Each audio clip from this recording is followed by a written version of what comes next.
Tonight was the final stop on the road to Crown Jewel. Tomorrow in Saudi Arabia. This was a rare taped episode of Smackdown tonight. You could tell because if you looked at the top of the screen, they had these tracking lines. Something you would rarely see. Like if you had a VHS tape, you would see those lines on the screen. If you looked at the very top of the screen, I don't know if the tape was damaged or what, but a taped episode of Smackdown tonight. Jake Paul is in Saudi Arabia. He's going to be in his brother's corner for his match with Roman Reigns for the championship tomorrow. He was at the press conference earlier today. So we're going to talk about Crown Jewel a little bit later on. I've got final predictions. I did make some changes to my predictions from Sunday because there were some developments on TV this week that has me changing my mind on a few things. So we'll run through those a little bit later on. We have the old Shayna Baszler back tonight. That was the story being told on commentary. The OG Shayna Baszler from NXT returned on the show tonight, and she was not alone. For her match against Natalya, she had Ronda Rousey in her corner. Triple H going back to the Shayna Baszler that he knew and that he booked as a wrecking machine in the old NXT during the black and gold era. That was very nice to see tonight on the show. I'll tell you something else that was nice to see, that main event for the Intercontinental Championship. Walter doing that title proud. It was Gunther against Rey Mysterio for the IC title. I thought an excellent main event between those two tonight. We had the announcement of the Smackdown World Cup. First ever Smackdown World Cup tournament is going to be taking place and is going to be kicking off on Smackdown next Friday. Right now, that's all we know about it. So that was Smackdown. But this is also my first Rampage review in 2 months. It's been just about 8 weeks since I have done a Rampage review. And why did I do a Rampage review tonight? One name, Shibata. Katsuyori Shibata of New Japan Pro Wrestling, who has not wrestled a proper advertised match in 5 years, over 5 years, which was the match with Okada that nearly not only ended his career, but ended his life. Although Dave Meltzer once in the Observer did say that Shibata, in the surgery that he had, literally had his brain removed from his skull. One of the all-time great faux pas that still makes me laugh when I think about it from the Observer. Just the visual of Shibata having his brain taken out of his skull. The things you learn by reading the Wrestling Observer is really quite something. But Shibata did nearly lose his life. It was a very serious injury. And to see him in the ring tonight, challenging for a championship on live television was something I was not going to miss. So I did tune in tonight, and I'm very happy that I did. I'm glad that I did. It was a lot of fun watching him and Orange Cassidy. Mike Tyson was also on commentary because Rampage... See, this is one of those rare weeks where Rampage was live and Smackdown was taped. Usually it's the other way around. But for one night only, we had WWE taped and AEW live. And so we had Mike Tyson on live commentary from Atlantic City, where he has had many a fight back in the day. Mike Tyson, very familiar with Atlantic City. He sat in on commentary for the All-Atlantic Championship match. And not only did he sit in on commentary for that match, my favorite moment of the night was Mike Tyson on commentary correcting the Human Wrestling Encyclopedia Excalibur on a hold. At one point during the match, Excalibur referred to a Shibata hold as, I think, a heel trip. And Tyson butted in a few seconds later and said, actually, that's an STO. I popped. I thought that was tremendous. I thought that was fucking tremendous. Mike Tyson correcting Excalibur on commentary and telling him it's not a heel trip, it's an STO. Get it right, dipshit. Tyson was great. How much weed do you think he smoked before he went out there? He was leaning back. He was enjoying himself. He seemed very relaxed. He was very chatty. I think Mike is selling his own weed. Isn't he and Ric Flair in business together? Aren't they selling some kind of branded weed together? I think Mike was in a good place tonight. I'll tell you what, Rampage was better than Dynamite this week. I thought Rampage was better than Dynamite. It's still not going to get me to watch Rampage every week. But for this week, I thought that this was better than the show on Wednesday. This is your Smack Page review for Friday night, November 4th, 2022. Tonight is the first of 4 shows that I am doing in 4 days. I am reviewing 3 shows in the span of less than 24 hours. So I want to say thank you to all of you choosing me this weekend for your coverage. Do hit that subscribe button if you are new here, or if you're not new but you've just been lurking, hit the subscribe button. Super chats are open. There is a brand new $35 Seth Rollins song super chat. You'll see the special donation amounts if you want down below in the description. But yeah, super chats are open. I'll be reading them a little bit later on in the stream. And the goal, as it has been all week, is 500 likes. If we are going to do Be the Booker tonight to close out this week the right way, 500 is the goal. So get on that. Hit that thumbs up. And maybe we'll have a late night edition of Be the Booker. One other thing I wanted to mention here before we move on. I did want to make mention of this. This is a special feature that is up right now for channel members. It's a channel member exclusive. I've talked in the past about the wrestling magazine that I did way back in the day. There you see, 1996. We're talking 26 years ago.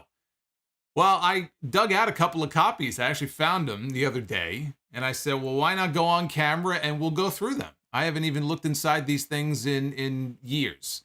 And so that's what we did, over 20 minutes, special video feature for channel members only, going through the February 1996 and the April 1996 issues of this magazine, New Generation magazine, very original.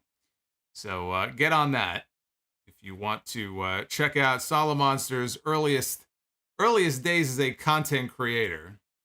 It is very weird to go back and look at that, but that is up right now for channel members.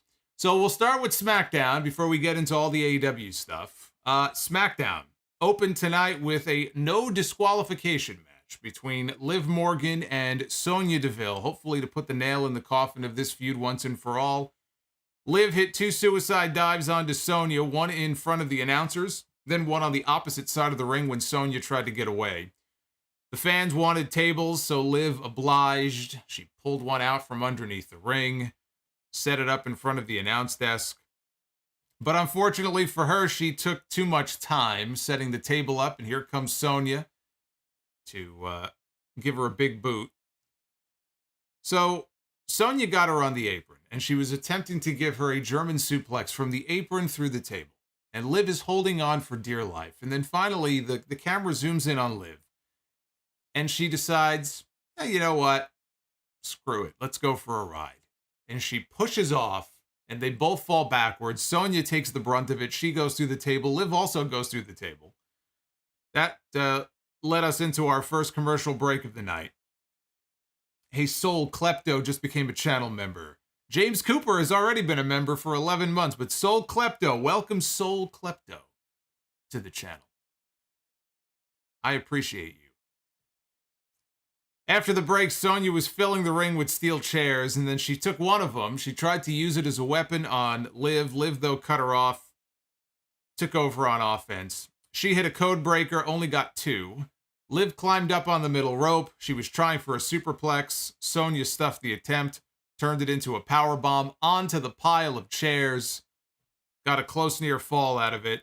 Sonya tried for one of her moves. I think she calls, what did Michael Cole say? I think she calls it, instead of the Devil's Advocate, it's the Deville's Advocate, is what she's calling this move. Very clever. Liv avoided it, hit her Oblivion finish onto the chairs, and got the 3 count. Hey, Quentin Moore. Welcome to the channel. Thank you for becoming a Sound Off superstar. Actually, he's been a member for quite some time. I don't know why I said he's a new member. He's renewed for 20 months. Hey, Quentin, thank you, brother. So as far as this match goes, you know, bare bones, hardcore match. You've seen one, you've seen them all. I thought it was fine, and it led into another women's segment. In the back, Megan Morant was on the little interview set, and she introduced Emma, who returned to WWE last week for the first time in 5 years. She accepted the open challenge to step into the ring with Ronda Rousey. She was not successful. So she talked about the fact that it's been 5 years since she's been in the company, and she never knew if this moment would ever come. She's interrupted by Xia Li, somebody who we do not see nearly enough on this show. She was called up during the Vince McMahon era. Now here in the Triple H era, we see her about as often as we did in the Vince McMahon era. Xia walks up to Emma and she says, "I saw you lose last week." And she says, "All that proves is that you're weak." And Emma said, "Number one, that was Ronda Rousey. And number two," and then before she says anything else, she punches Xia in the face and knocks her down.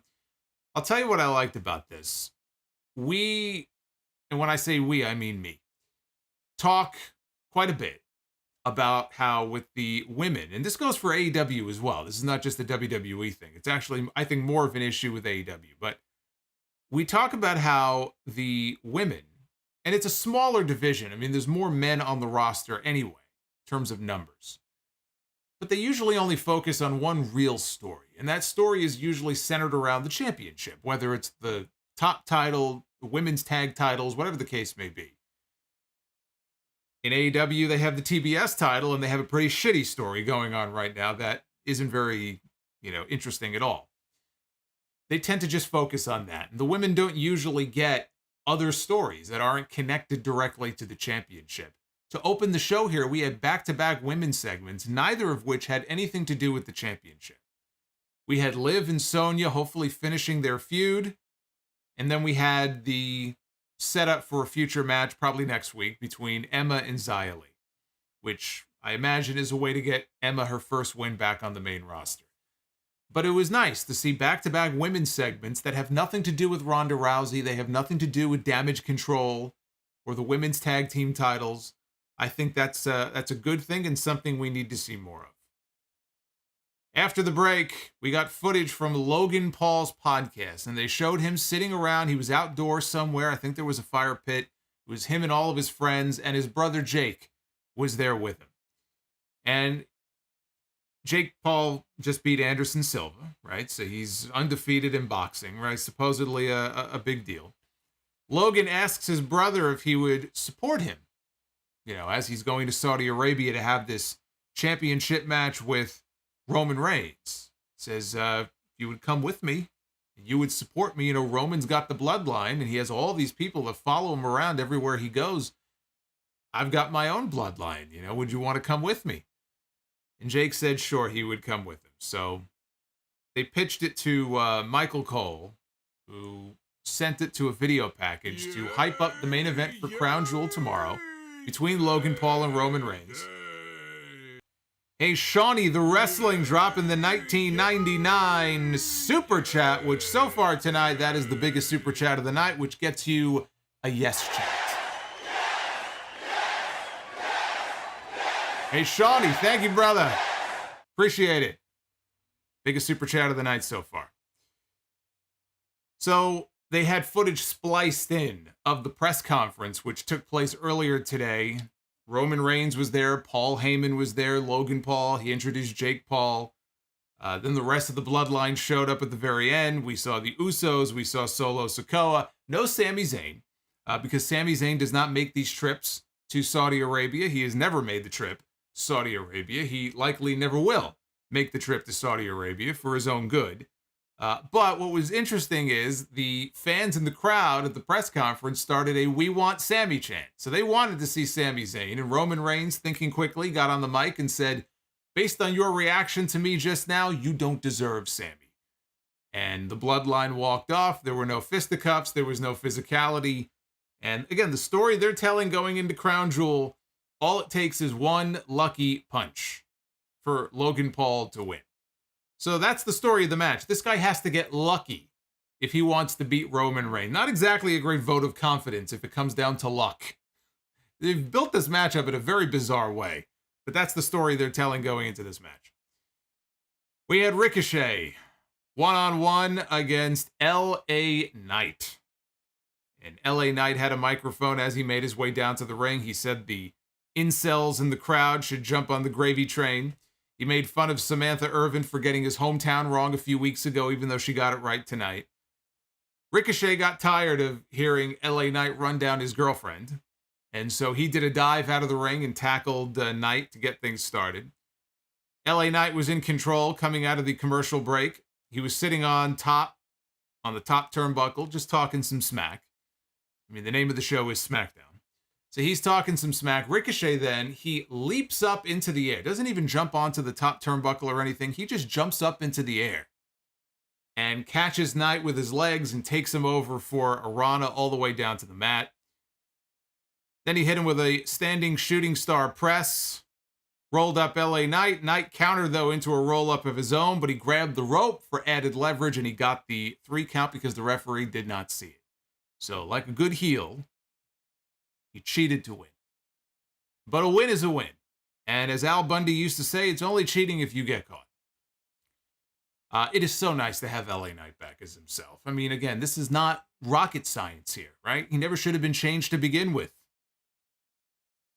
Hey, Riley Parvin dropping $20. What's going on, Riley?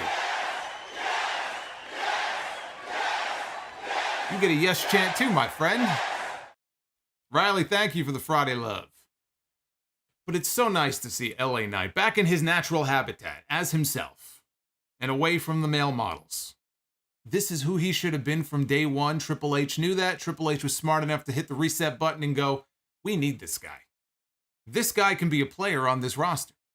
So let's start building him up now. And again, he could have been a babyface. That's the thing about LA Knight. He would make a great babyface, but he's an even better heel. He just is a natural heel. So he's in the right spot that he needs to be in. And I'll tell you something else. There's a story I saw earlier today from Give Me Sport. Apparently they had this whole interview with WrestleVotes, and they're just kind of leaking a little bit of news each, bit by bit every few days. And one of the things that WrestleVotes told Give Me Sport is that the belief within WWE is that Stone Cold Steve Austin would be open to wrestling another match because he was so happy with the way that things went after his match with Kevin Owens was over at WrestleMania this year. He didn't say anything to anybody. Nothing has been discussed. This is all just conjecture at this point. But they believe he was so happy that he would be open to the idea of having another match. GCC 305 has showed up to the party tonight. Man, we got ourselves a party going on here on a Friday night. I love it. And Ted Evans as well. You know it's a party when Ted shows up. Ted brings the good stuff with him. Ted's bringing the Mike Tyson stuff with him. That's why he's so relaxed. But anyway, I'm bringing up the Stone Cold stuff because as I hear this and I think to myself, is there even a possibility of Stone Cold Steve Austin wrestling again? It's honestly not something I even thought about because I think it's completely unnecessary. I mean, what a great way to go out, right? In the main event of WrestleMania almost 20 years later. And he had a great match too, right? I mean, it could not have gone any better than it did for Austin at WrestleMania this year on that first night. If he was to come back, hypothetically speaking, if he was to come back, I look at the WWE roster. There is nobody on the roster, honestly, that I think would make an interesting opponent that I would want to see Austin come back to step into the ring with. There would have to be a guy on the roster that jumps out at me that makes me go, that's a match I'd like to see, except for one person. One man. And that man is LA Knight. LA Knight has modeled himself after Rock and Austin. It was so obvious if you saw him back in the day in Impact and NWA. But I just think for the promos alone, that to me is the program in the feud that would get the most interest out of me if Austin came back. Austin against Roman Reigns, now you're involving the championship, completely unnecessary. Austin against Brock Lesnar, he wouldn't survive. He wouldn't make it out alive. Those are unrealistic opponents, I think. But you get him in the ring with somebody like LA Knight, now you've got my interest. There really is nobody else on the roster that interests me. I would just as soon Austin leave well enough alone and go out on a high note. But if he came back, that's the match I'd like to see. In the back, Sami Zayn was with the Usos and Solo Sikoa. Bloodline was in the house tonight. No Roman Reigns. Jey Uso said he was going to be heading to the ring for a promo. Sammy said, look, I'm not sure about this, right? You should just get rest. You got a big match coming up at Crown Jewel. You're going to be defending the tag team titles against the Brawling Brutes. This is not necessary. You don't have to go out there. You don't have to risk, getting hurt or something happening before the big show. And Sammy said, and Jay told Sammy, he goes, look, this isn't a bloodline thing. This is an Usos thing. Me and Jimmy were tag team champions before you, and we're going to be tag team champions long after you're gone. And so he went to go leave, and Jimmy walked up to him and said, he's right. He's got a point. And so Jimmy walked off to go join him. Sammy was beside himself, trying to get them to come back. And he looks off into the distance and he just goes, my dogs. And he's unbelievable, this guy. All it takes is one little comment for him to make. And if he's not breaking up the people on TV with him, he's breaking me up. Just the way he says it. You can't say that, like he says it the way that I would say it. You can't say that in a wider way. When he just stands there and goes, my dogs. And Solo is standing there and he's got the poker face, right? He's not breaking. He's not breaking like everybody was last week. He was able to contain himself here. But Sammy was not able to stop the Usos from going out to the ring. We go to the back, and Bray Wyatt is here for another backstage segment, another promo, or an attempt at one without being interrupted by Uncle Howdy or, Uncle Phil or Uncle Jesse or Uncle Leo or any other Leo. So he says, I'm not the type of person that likes to share their feelings. And it makes it even harder for me when people play with me and interrupt me when I'm trying to do something that obviously is incredibly hard for me. And just as he says that, there is a guy, a worker, in the background carrying a box. And all I could think of when I saw this guy, I'm just thinking, what's in the box? What's in the box? So he walks into camera frame with he's far away in the background. But the producer, or whoever it was behind the camera, is trying to get the guy's attention and says, we're live, right? So now Bray picks up on what's going on here. And Bray says, it's fine, it's okay. And Bray goes and he walks over to the man in the box, or the man with the box. Walks over to the man with the box. And he says, I know you're probably just here to do your job. But you know that feeling you get when someone cuts you off in traffic? Yes, I do. I live in New York. Yes, I do.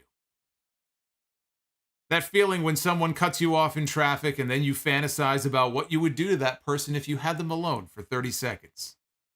I've fantasized about that many a time.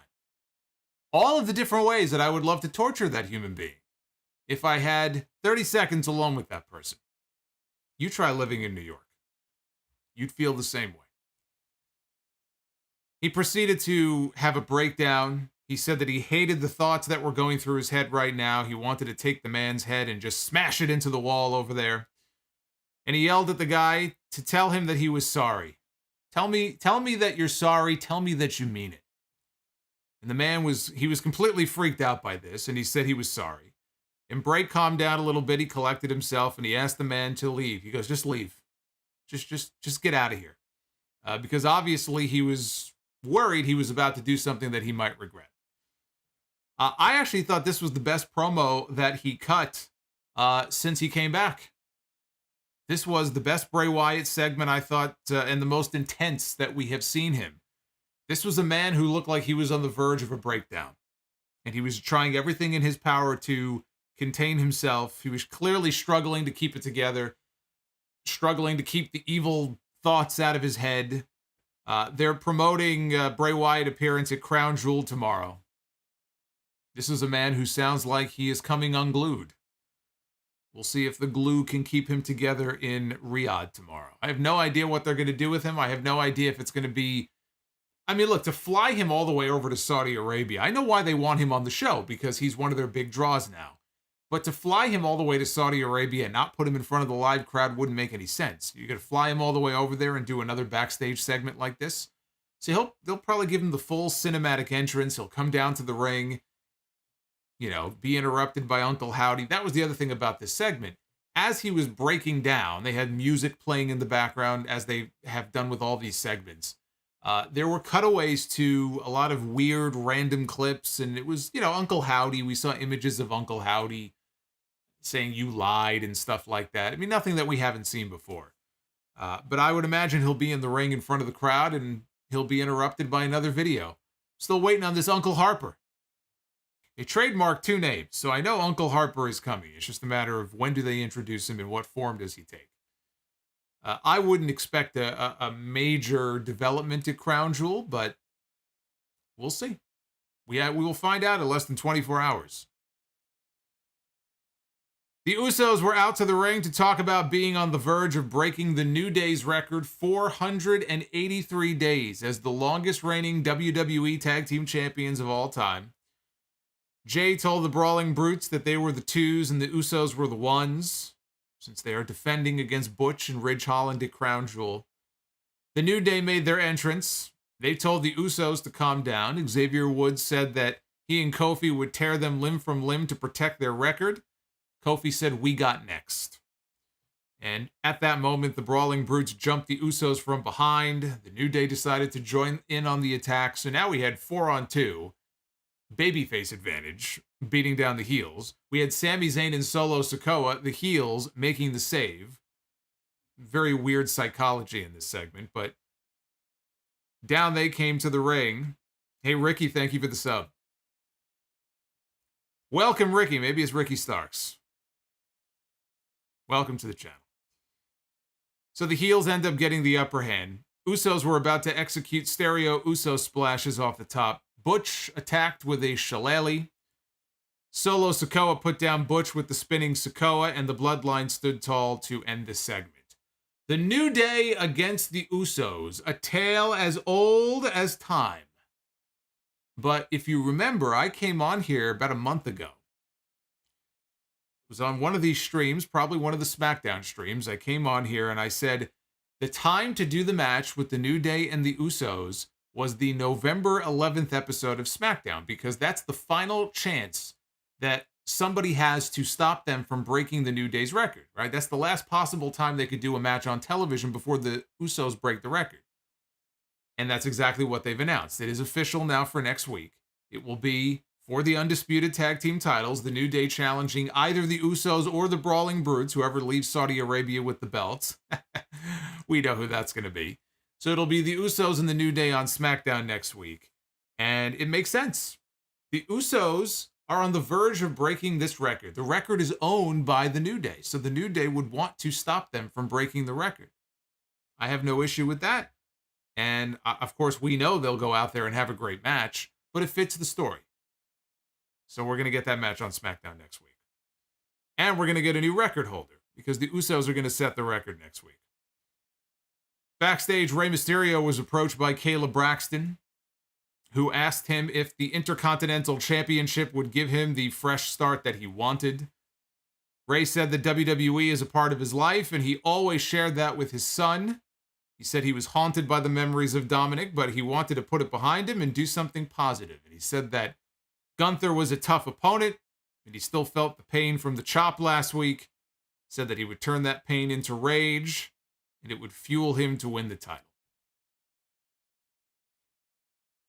We had Shayna Baszler, who now has new, crappier theme music. I don't know why they keep changing people's theme musics to more inferior music. They did the same thing with Walter. They did the same thing with Braun Strowman. I can't be the only one who thinks that the theme music in this company has taken a huge nosedive. I mean, it's not all bad, but the quality of the theme music in this company has just fallen off a fucking cliff. But she came out for her match against Natalya with Ronda Rousey, the SmackDown Women's Champion, in her corner. So the two are officially an on-screen pairing, which I love to see. Michael Cole and Wade Barrett talked about Shayna losing the edge that she once had back in NXT. Shayna had the early advantage. Natty mounted a brief comeback until Shayna got the Kirifuda clutch.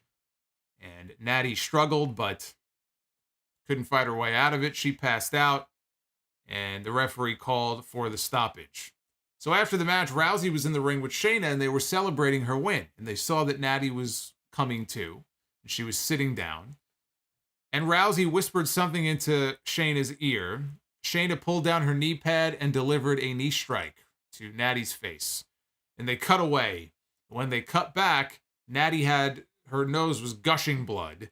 She had a towel. She was trying to pat the blood. And Wade Barrett was putting over on commentary that Shayna just destroyed Natty's face. Natty's face has been destroyed by Shayna Baszler. And also, he said that the OG Baszler is back. Yes. Yes, she is. This is the Shayna Baszler that we should have had on the main roster. I still remember when she first got called up, they turned her into Buffy the Vampire Slayer. Only they turned her into the actual vampire. I guess that would make her the opposite of Buffy. Was Buffy a vampire? She wasn't a vampire. She was a vampire slayer. I didn't watch the show, so I don't. Why would a vampire slay other vampires? I guess that doesn't make any sense. But this is the Shayna Baszler that we've been waiting for. I've been waiting for Shayna Baszler to be out of the whole tag team thing. She had a tag team with Nia Jax, and she was a tag team with Natty. You know, and she just wasn't doing anything. She had no real direction. Now she's got her edge back, and she's got Ronda Rousey with her. And I like that. Now, they could go after the women's tag team titles at some point. Not that they mean anything.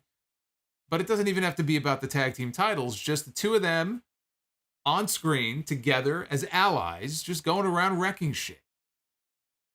I like the pairing, and I like what they're doing with Shayna. We got a video package recapping the Drew McIntyre, Karrion Kross feud. They're going to have a cage match at Crown Jewel tomorrow to try to keep out Scarlett. Good luck with that. MVP was out in the ring. He said that he was pleased when he found out that Braun Strowman would be in action tonight, one day before his match with Omos. He said that he used his pull here in this city to get 5 opponents. Not 1, not 2, not 3, not 4, 5 opponents for Braun Strowman in a handicap match on this show. And here came the group of local indie guys making their way out to the ring. This was quite the crew that MVP found here. So as they were coming down to the ring, Braun came out and he just bowled them over in the aisleway. He wiped them all out. MVP was in the ring. He was all by himself. And Braun got in the ring to go after MVP. MVP tried to get away, chased MVP around the ring, and he delivered.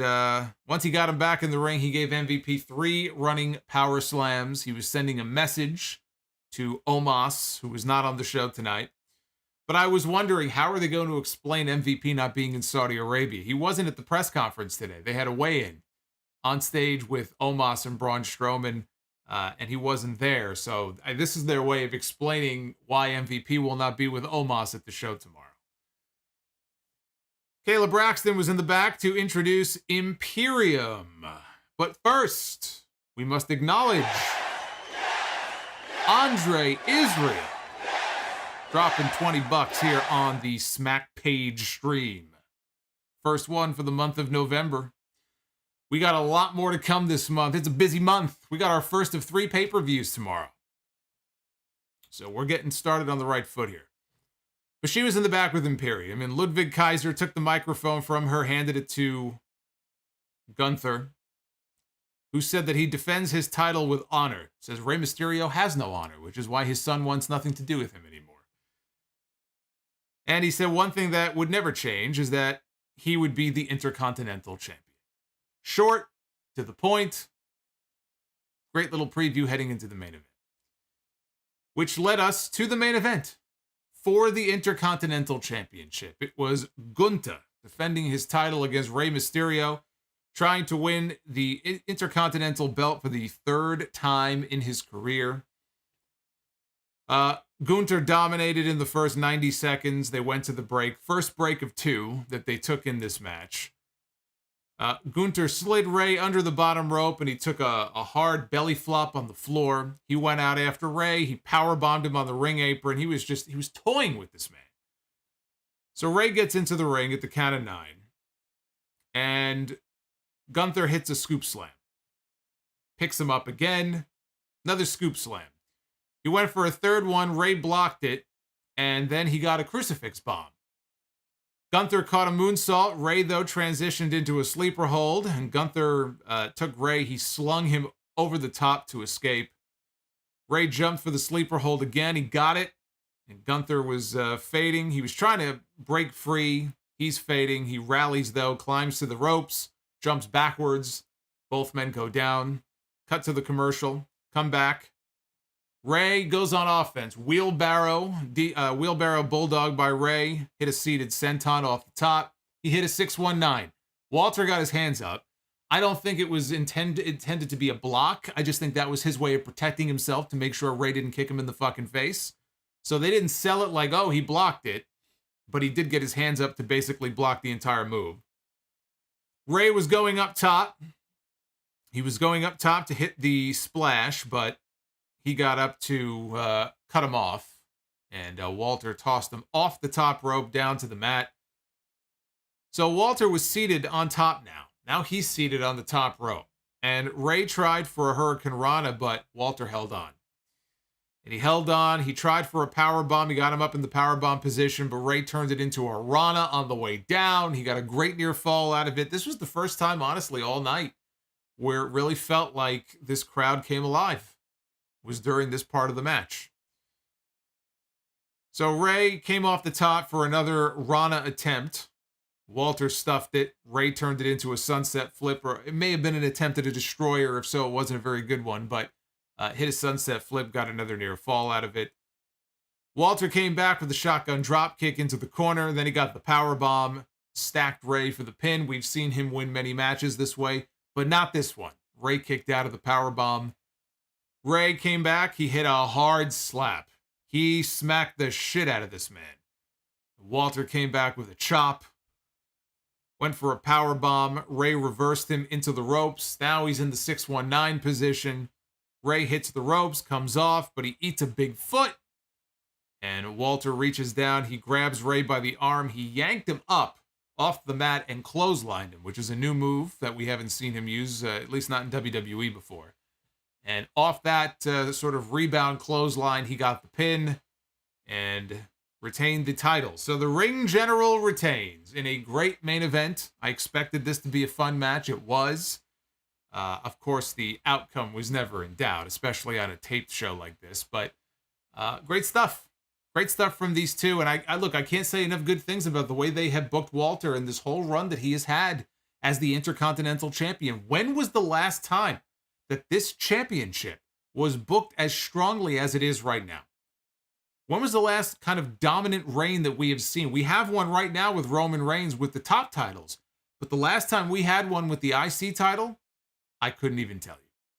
I mean, we're talking years. And it's nice. It's nice to have some focus on the IC title for a change. And it's nice to see them go all in on Walter. Because when he was initially called up, I had a lot of fears. A lot of people had fears about what they were going to do to this man. How quickly Vince McMahon would get bored with him, right? Because at first Vince was pushing him pretty hard. Would that have lasted? We'll never know. Probably not. His track record is not very good in recent years with this type of thing. Under Triple H, I have a lot more faith that he'll do right by this guy in the long term. But so far, they've been flawless with him. And now, Triple H putting all the members of Imperium back together. I mean, they have the complete package here. What worked in NXT is working on the main roster. And he's got plenty of people that he could work with. Rey, it's the kind of thing where you have the big guy, little guy thing going on here. I've seen Rey have matches with all kinds of people of all sizes. I just, going into this, I thought these two might have good chemistry together, and they work well. So a great main event to what I thought overall was a pretty good episode of SmackDown. Now, SmackDown next Friday has the start of the SmackDown World Cup. All that we know, we don't know any of the names that are in the tournament, but what we do know is that there will be 8 men competing. I assume men. I guess they didn't say, but I assume it's a men's tournament. 8 men competing in this tournament to crown the first ever SmackDown World Cup winner. Just when I thought I had my fill of all the tournaments in AEW with Tony Khan, now we have one here in WWE. Now, I'm thinking about this whole World Cup concept and who can be in it and stuff. I'm sure there'll be representation from the Brawling Brutes and from Imperium and from Legado del Fantasma, right? I would assume there'll be at least one member from each of those factions in this thing. And I'll tell you something else. And by the way, shout out to Metal Rules. Metal Rules with the $20. I give the other ones I gotta give him the same treatment. Thank you, brother. But I'm thinking, okay, how else do you flesh out this tournament here? I would love to see them call up one or two people from NXT. I would love to see them call up a Tyler Bate or an Ilya Dragunov to be part of this World Cup and use that as a way to introduce them to the main roster. And I also just love the idea of having both of those guys on the same roster that Walter is on. Just because I know at some point we're going to get that match, but we're going to get it on the main roster. And I guarantee you, those matches will get over every bit as much in front of the mainstream main roster audience as they did in front of all the marks and all the people, all the marks who want to see that kind of wrestling, right? All the people that watched them in NXT UK or on the main NXT brand and they cheered for them and they said this is awesome, they would have an equally great match on the main roster and they would have those people invested. But yeah, I mean, a World Cup, I think they ought to consider calling up one or two people from the NXT roster. They got plenty of international talent represented down there, especially from the UK brand. But also next week, we have Shinsuke Nakamura taking on Santos Escobar. That could be a match in the World Cup. That very well could be a tournament match next week. And of course, we have the New Day and the Usos, or the Brawling Brutes. Whoever leaves Riyadh with the belts tomorrow, that will be our tag team championship match coming up next week. Now, I mentioned Crown Jewel predictions. Gave you my Crown Jewel predictions last Sunday on the podcast, pending any developments on TV this week. And there were a few developments that have me rethinking some of my predictions. So let's just run down the card real quick here. We have Omos and Braun Strowman. They had a weigh-in today in Riyadh. They had a nice scale with the WWE logo on it, so maybe it automatically gives you worked weights in the scale. That would be great. Omos weighed in at 416 pounds, 416.6 to be exact. Braun Strowman weighed in, I think it was around 315-ish, 320-ish, somewhere around there. Braun Strowman is my pick to win, even though he stood tall tonight. I think he's going to pick up the W in that match. We have Damage Control. This is a match that was added late. Damage Control lost their women's tag team titles on Raw Monday night to Alexa Bliss and Asuka. Why? I think to drop them right back to Damage Control in Saudi Arabia. That's why. I'm going to call a title change here. I think Dakota and Io get their belts back, and then they can celebrate a big title change in Saudi Arabia. That's why I think they put this match together. Karrion Kross against Drew McIntyre, steel cage. I'm going with Drew McIntyre. You know, Kross rightfully got the win in their first match. He needed it more than Drew does. Drew could use a win. And they got the cage there to try to keep out Scarlett. I'm going to go with Drew for the win. We have the Judgment Day taking on AJ Styles, Carl Anderson, and Luke Gallows, the OC. This is one of the matches that I have changed. And because I am changing my prediction for this, forget that. My pick in the Damage Control match is one of the reasons why I changed my pick in the Raw Women's title match. But as far as this match goes, I'm going with the OC. Just based on how things went on TV this week and the fact that I think Beth Phoenix and or Edge will likely be making an appearance. Somebody's got to do something about Rhea Ripley. You know it's going to be Beth Phoenix. It's just a matter of, do they do it in Saudi Arabia or do they wait until, television the week after? I think that the OC picks up the win. I mean, Carl Anderson, for God's sakes, he ducked out of a New Japan booking for this. He ditched a New Japan booking to come to Saudi Arabia to lose? Come on. Got to at least give the guy a win. We have Bianca Belair defending the Raw Women's title against Bayley in a last woman standing match. I would not take the title off Bianca. I would keep the belt on Bianca, and I would save the loss for either Rhea Ripley or Charlotte Flair. Well, when I say loss, I don't want to see Bianca losing to Charlotte Flair, but those are the two big matches for Bianca heading into WrestleMania. You could do Bianca and Rhea at Mania. You could do it at the Rumble. You don't even have to wait that long. I would rather see, if you're going to drop the belt to anybody, it should be Rhea Ripley. For her to drop it now to Bayley, though, kind of screws all that up. And yeah, Bayley can have a short run. Bianca gets it back in a couple of months, but I wouldn't do the title change, but I think they're going to. I think they're going to get all the belts on Damage Control. I think that they're going to get the women's tag belts back. If that happens, I think Bayley is going to win the championship. That's why I'm changing my pick. That really is the only reason why I'm changing my pick, because I think the other match is going to go the way of Damage Control. If Damage Control wins that, it doesn't really make sense for them not to win this.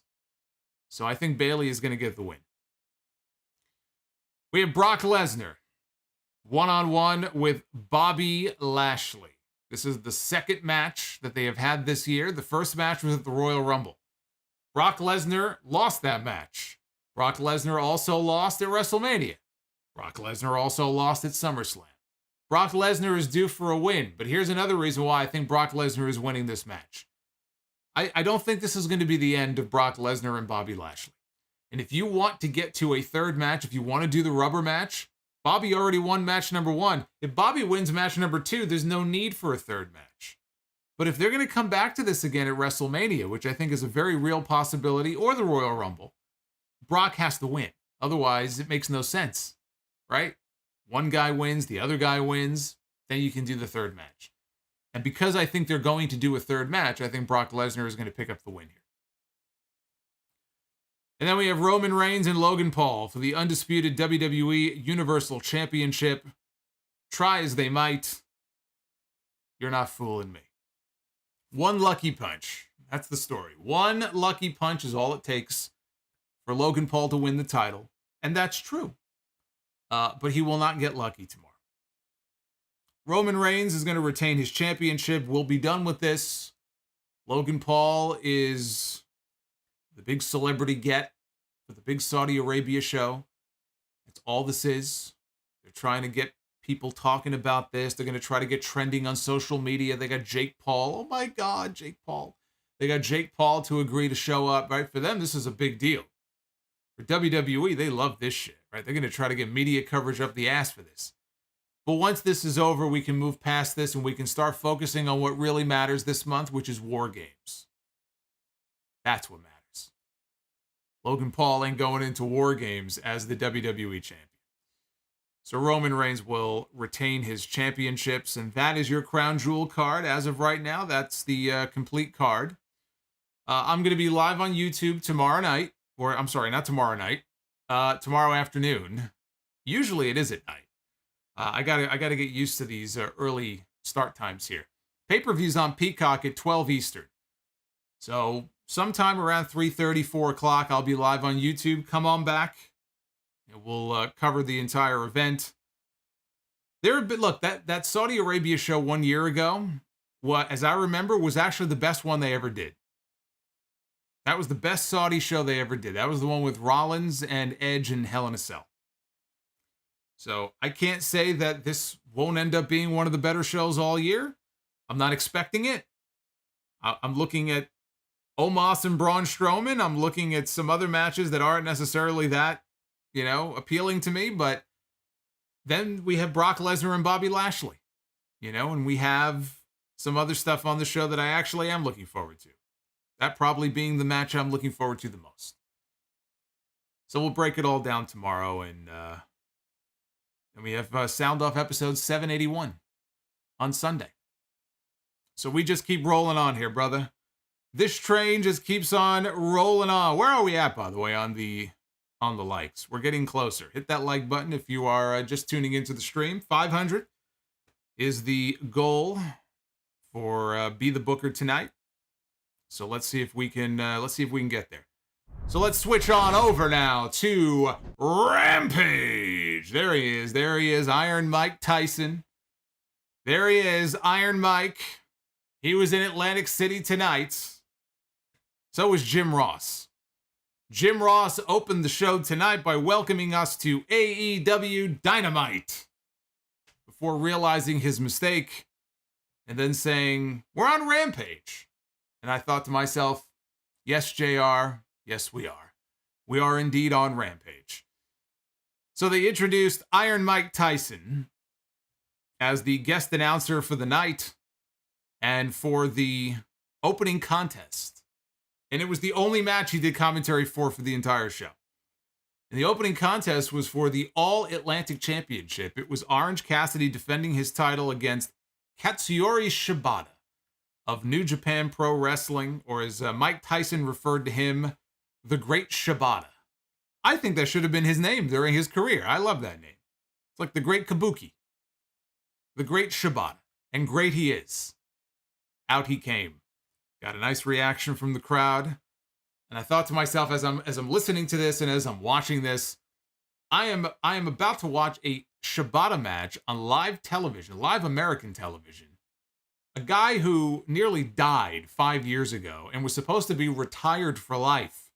Shibata is about to wrestle on TNT with Mike Tyson doing commentary for his match. This is the weirdest timeline. And Logan Paul is going to Saudi Arabia tomorrow to challenge for the WWE Championship. The title that Bret Hart and Randy Savage once held. This is indeed the weirdest timeline. Now, Shibata, for those who don't know, and I'm sure most of you do, but just to give some background, and to their credit, they had Excalibur narrate a video giving the viewer some background into Shibata and his story, and it was good that they did that, because I'm sure a lot of people were watching this who don't know the story of Katsuyori Shibata. So it was good that they did that. Hey, Rizzo just gifted 1 channel membership. Thank you, Rizzo. John Holton was just gifted a channel membership. I forgot that you guys can not only sign up to become a member, you can gift memberships to other people. So John can thank Rizzo for that one. Very kind of you. But Shibata has not wrestled a proper match in 5 years. When I say proper match, I'm talking like advertised in advance, big time match. It was the match with Okada back in 2017, 5.5 years ago. And he delivered the most sickening headbutt that I've ever heard in my entire life. The thud, the sound that it made, it's just gnarly, even for me to think back on that. And what he did when he delivered that headbutt was he cracked his own skull. Now, he didn't know it at the time. I mean, he knew it when the blood started trickling down his head. But what he didn't know was how seriously injured he was until he got to the back and he collapsed on the floor. And what happened to him is he suffered a subdural hematoma. And he had to be rushed to the hospital to undergo emergency brain surgery. So, Meltzer had the little typo that time in the Observer, which will live on in infamy, where they didn't take his fucking brain out of his skull, but they did have to, as I recall, they did have to, I think, open his skull to relieve some of the pressure on his brain. I mean, it was serious shit. And he was partially blind for a while. He was having trouble, getting vision, and I think his speech may have been affected. I mean, it was really, really scary shit. I mean, it went beyond like, oh, I hope he's able to make it back to the ring. It's like, I hope this guy can live. I hope this guy can just survive. And he not only survived, but he seems to be thriving now. He's been a trainer at their LA dojo here in the States. We saw him, it was about a year ago, actually, last month. He had that grappling match with Zack Sabre Jr. So it was not a proper wrestling match. It was grappling. It was 5 minutes. But it was the first physicality that we had seen from Shibata in years. And then this year, Wrestle Kingdom, he showed up, and it was the whole teacher against student. It was him and Ren Narita. They were also supposed to have an exhibition. They were supposed to have a grappling contest. And as the story goes, when Shibata got to the ring, he took the mic. He announced that he wanted to have a match. Like a regular, proper wrestling match. And that's what they did. And supposedly New Japan knew nothing of what he was going to do when he got out there. They were very upset that he did that because he's not supposed to be wrestling. The New Japan doctors will not clear him for an actual full-blown professional wrestling match, or at least that was the story. But in AEW, he doesn't have that problem. It's like Saraya. Wednesday on Dynamite next week, Saraya is going to come out and they're going to make the match official for Full Gear. It's going to be Britt Baker against Saraya. Saraya is going to be cleared, and she's going to be back in the ring. All Shibata had to do was come to the States and show up in AEW, and he can wrestle a proper match. And that's what led us to where we are tonight. Orange Cassidy was able to pick his dream opponent. Shibata put his name on the contract on Wednesday, and here we are. So, Shibata grabbed a headlock. He took Cassidy down to open things up here at the beginning of this match. Shibata worked on his ankle. He tried for a kick. Cassidy moved, and then he elbowed Shibata off the apron. Cassidy hit the ropes. He came out off with a running dive. And outside the ring, Shibata ended up throwing Cassidy into the guardrails. I guess he didn't like being dived on too much. Shibata went into the ring, and he sat down. Went back outside to go after Cassidy, who threw Shibata into the guardrail. And the two of them were fighting, and they almost had a double count out, but they made it back into the ring in time. Took us into the first commercial break. Back from the break, Cassidy had control, hit a drop kick to Shibata's head, which kind of got a wince out of me. Then he got the soft kicks in on him until Shibata grabbed Cassidy's leg. He kicked Cassidy's back, hit the soft kicks of his own. He delivered some soft kicks to Orange Cassidy. He was mocking him. Cassidy followed that by sitting on the mat, Shibata style. And Shibata joined him, sitting down. Now they're face to face. And Cassidy starts hitting soft chops on Shibata. He's lightly tapping him. He's giving him these very weak... And I knew where they were going with this spot. Because I'm sure people were watching that spot and their heads were about to explode. But I knew exactly where they were going with this. So he's laying in the soft chops, and then finally it's Shibata's turn, because Cassidy says, give it to me. And it's Shibata's turn to respond in kind, and he responds by slapping the fucking piss out of this guy. I love that. I could see it coming from a mile away. He smacked the hell out of him.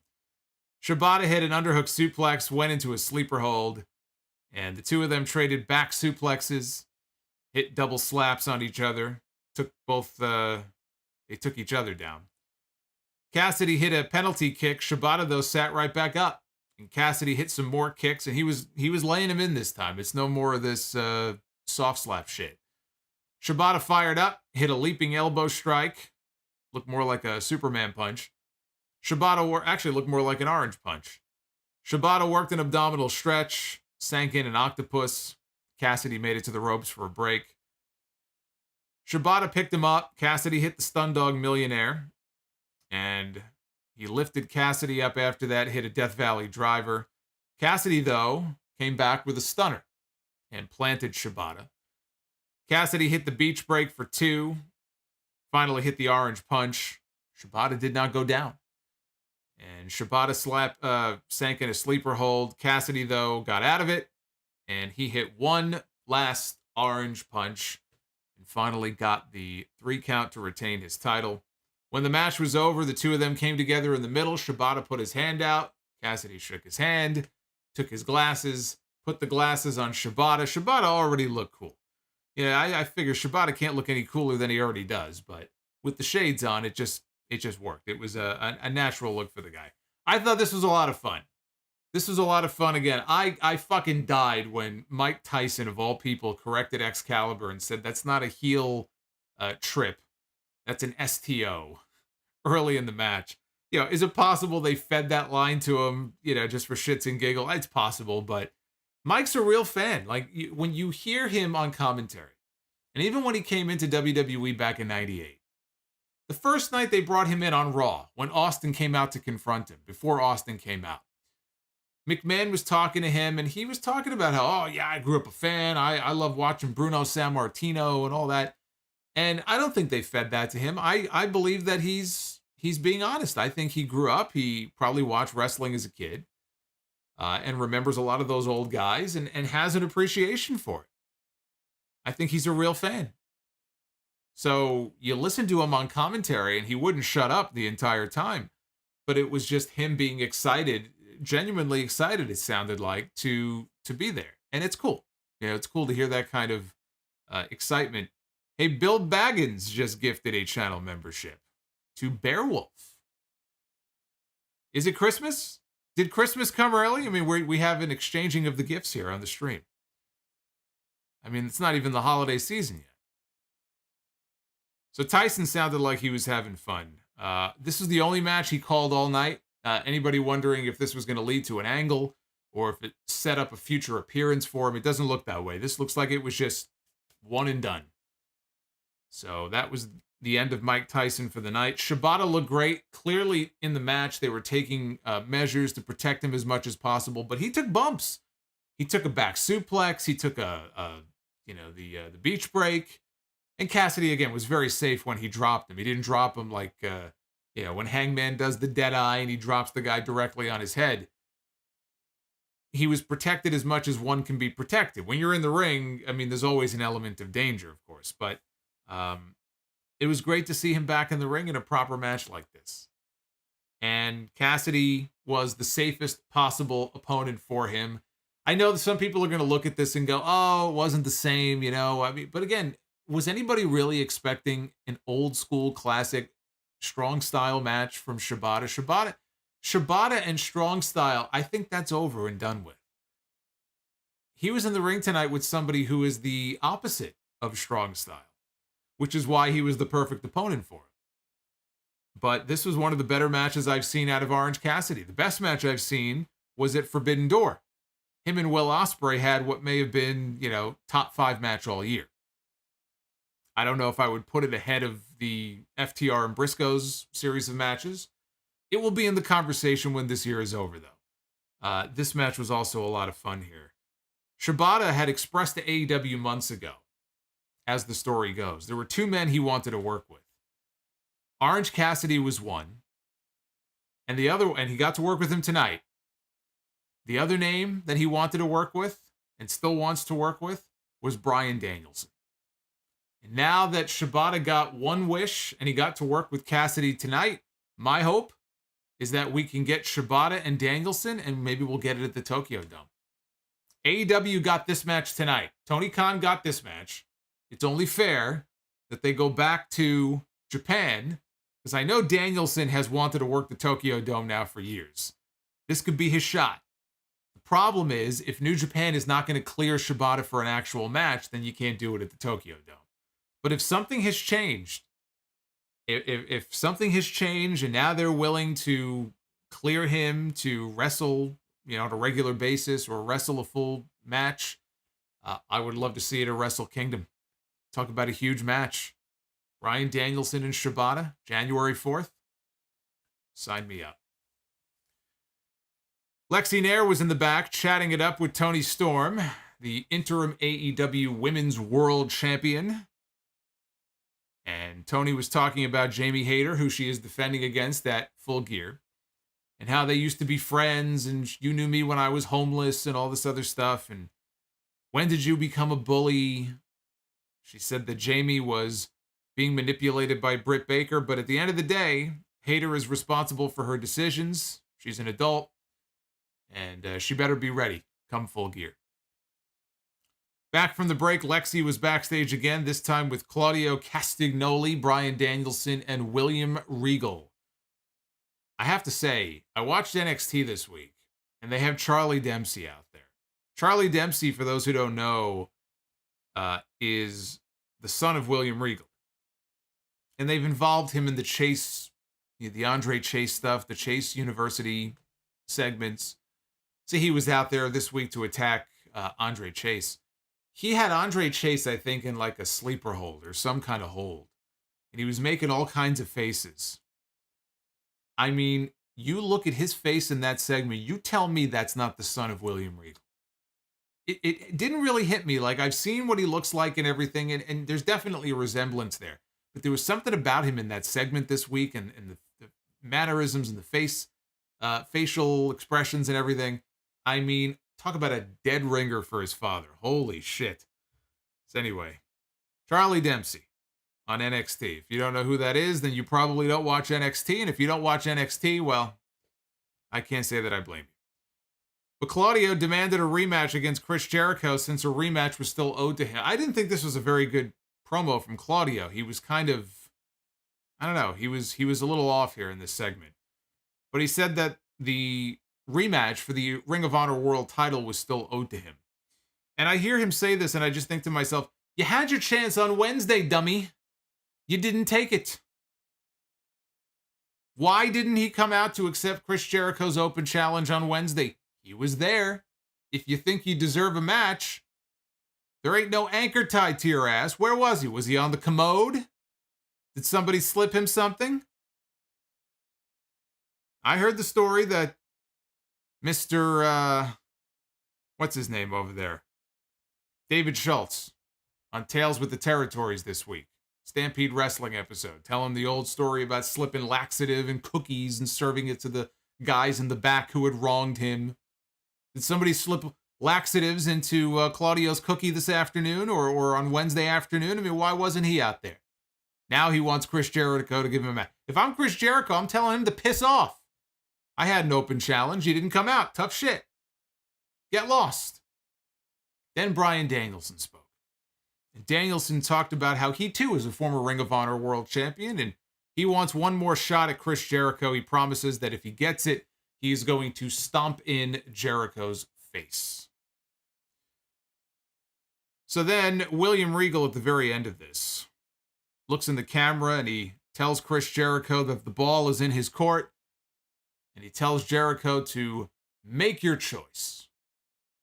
And Jericho would make his choice. A couple of segments later, he would make his choice. We had Britt Baker and Jamie Hayter taking on Madison, Rayne, and Skye Blue. We have a lot of Skye Blue fans usually in the chat every week. Y'all should be very happy that Skye Blue made an appearance tonight on Rampage. I know you're all... Yeah, Skye Blue and Jamie Hayter, another fan favorite. Another favorite of the people in the chat. You should be very excited that we had them both in the ring together tonight. So, half this match took place during the commercial break, which tells you everything you need to know about the importance of this match. Not that the men's matches don't get the same treatment, but it just, I think what it is, there's so few women's matches in a given show compared to the men, that when they go to break and half the fucking match takes place during commercial break, that's why it feels like we hardly get to see any of the actual women's matches play out on TV unless it's in a little picture-in-picture box. Because we usually only get one match per show. If we're like, you know, if you're a fan of the women in the women's division, you're lucky if you get two during a given episode of Dynamite. If you get one and half of it happens during the commercial, well, it's kind of hard to judge what's going on. But they came back, and Hayter was on offense. Skye Blue hit a super kick. Baker and Madison Rayne, they tagged in. Madison tried to fire the crowd up. They didn't give a shit. This crowd did not give a shit. She was trying, but they didn't care. Madison hit a cutter. Hayter came in, landed a backbreaker. Best looking backbreaker in all of wrestling today is the Jamie Hayter. I mean, she looks like she's breaking these women in half. She gave one to Riho a few weeks ago. Riho was so tiny. Rio's like 100 pounds. And she broke this woman over her knee. I mean, you talk about brutal. It looks fantastic. Britt Baker went for the stomp on Madison Rayne. Rayne moved, went for a crucifix bomb. Jamie Hayter came back with a ripcord lariat, though, and put her down for the win. After the match was over, Britt asked for the microphone. And she said that Jamie Hayter would win the interim world championship at Full Gear. Toni Storm's music interrupted, and she stormed down to the ring. Pun absolutely intended. Rebel tried to take her out in the aisleway. Rebel got laid out. Britt Baker got laid out. She got into the ring. She started brawling with Jamie Hayter. And Toni sank in a Texas cloverleaf. Britt Baker, though, got into the ring, and she took the interim women's championship, and she clocked Toni Storm right in the head with it and broke the hold. And Jamie Hayter posed with the championship to close out the segment. I thought it was a pretty average match, but it was a win for Jamie Hayter. Heading into the pay-per-view, she's going to be challenging for the championship. It's another win for her. It keeps her looking strong heading into the battle that she is scheduled for with Toni Storm. And look, Britt Baker can talk, as she did in her promo here before she was interrupted, about how Jamie Hayter is going to walk out of Full Gear and she's going to be the new interim women's champion. But you know that when push comes to shove in the finish of this match, it's going to be Britt Baker costing Jamie Hayter the championship. Even if it's accidentally on purpose, Britt Baker will factor into the finish of this match at Full Gear, which is why we won't have a new champion.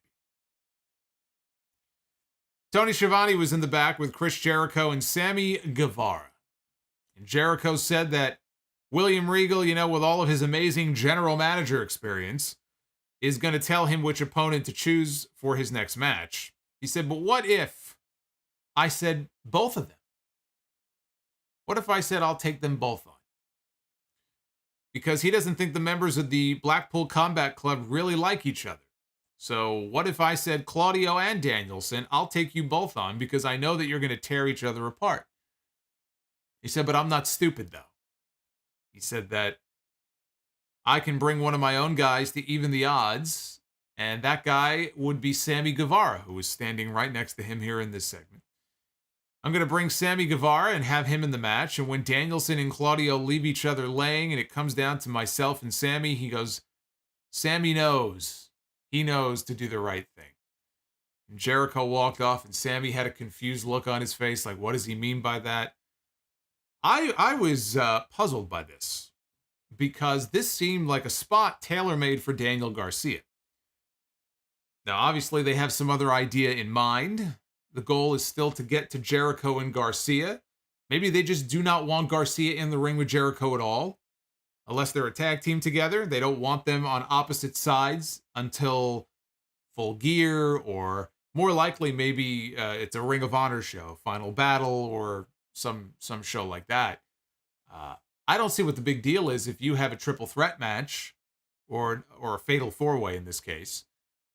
Jericho and Garcia don't have to really go at each other all that much.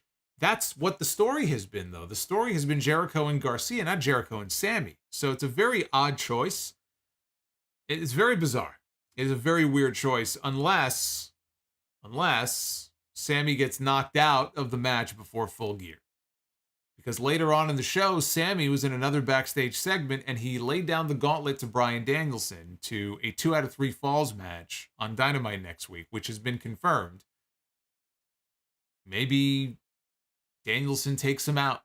Maybe Danielson puts him on the shelf and injures him, and then Daniel Garcia takes his place. It's possible Garcia could still find his way into the match. I just thought it was a very bizarre choice. The story is not with Sammy. The story is with Jericho and Garcia. And Garcia here was nowhere to be found. Ricky Starks was back. All right. I'm going to give that a round of applause. I've been waiting for this guy to show up ever since Rampage Grand Slam. There was a note in the Observer that whatever has kept him out may have been some kind of personal, non-wrestling related issue. Whatever it was, hopefully it's nothing serious. Hopefully everything is fine. All that matters is that he was back on TV tonight. And the people were happy to see him, and he got into the ring, and he entered himself into the AEW World Championship Eliminator Tournament. They're doing another Eliminator heading into Full Gear. The winner of the tournament will challenge for the championship December 14th. Winter is Coming episode of Dynamite. They've done that each of the last 2 years. Kenny Omega won 2 years ago. Last year it was Bryan Danielson wrestling Hangman Page. So Ricky Starks now is officially in the tournament. He also said that he's the guy who's going to make sure that he holds this place up on his bare back. Those were his words, not mine. But that's what he said. On his bare back, he is going to carry AEW upon him. There you go. And he said that he would also be walking out of Full Gear as the #1 contender for the AEW World Championship. And he said, for as far as Jon Moxley, should it be him? Should it be Jon Moxley? He says Moxley has poured his blood for this company 10 times over, but what happens when the blood dries up? He said, as far as MJF is concerned, he goes, what happens when a generational talent faces an absolute one? That was the question that he posed. And so far, as far as this tournament is concerned, it makes Dante Martin, Ethan Page, Ricky Starks. Those were the 3 names that we knew of. But then later on, they showed us a graphic, And we now have the entire tournament bracket, which I am going to, I have it here somewhere, I think. Well, I'll find it for you. But we have the bracket now, so we know all of the names that are in this tournament. And I'm going to import it right now for you. I thought I had it here. So let's go ahead and find it. Where is this tournament? Here it is. There it is. There it is. All right, let's blow this thing up so you can actually see it. Here's the tournament. We got Eddie Kingston and Ethan Page. They're going to be wrestling on Dynamite this Wednesday in the opening round. We've got Bandito and Roosh. They're going to be wrestling, I guess, next Friday on Rampage. We've got Lance Archer against Ricky Starks. And we've got Brian Cage going one-on-one with Dante Martin. And as I look at the configuration here of this bracket, I'm seeing a finals of Ricky Starks and Ethan Page. Because Ethan Page has been pushed pretty hard in the last couple of weeks as, big entrant in this tournament. And he did commentary on Dynamite the other night.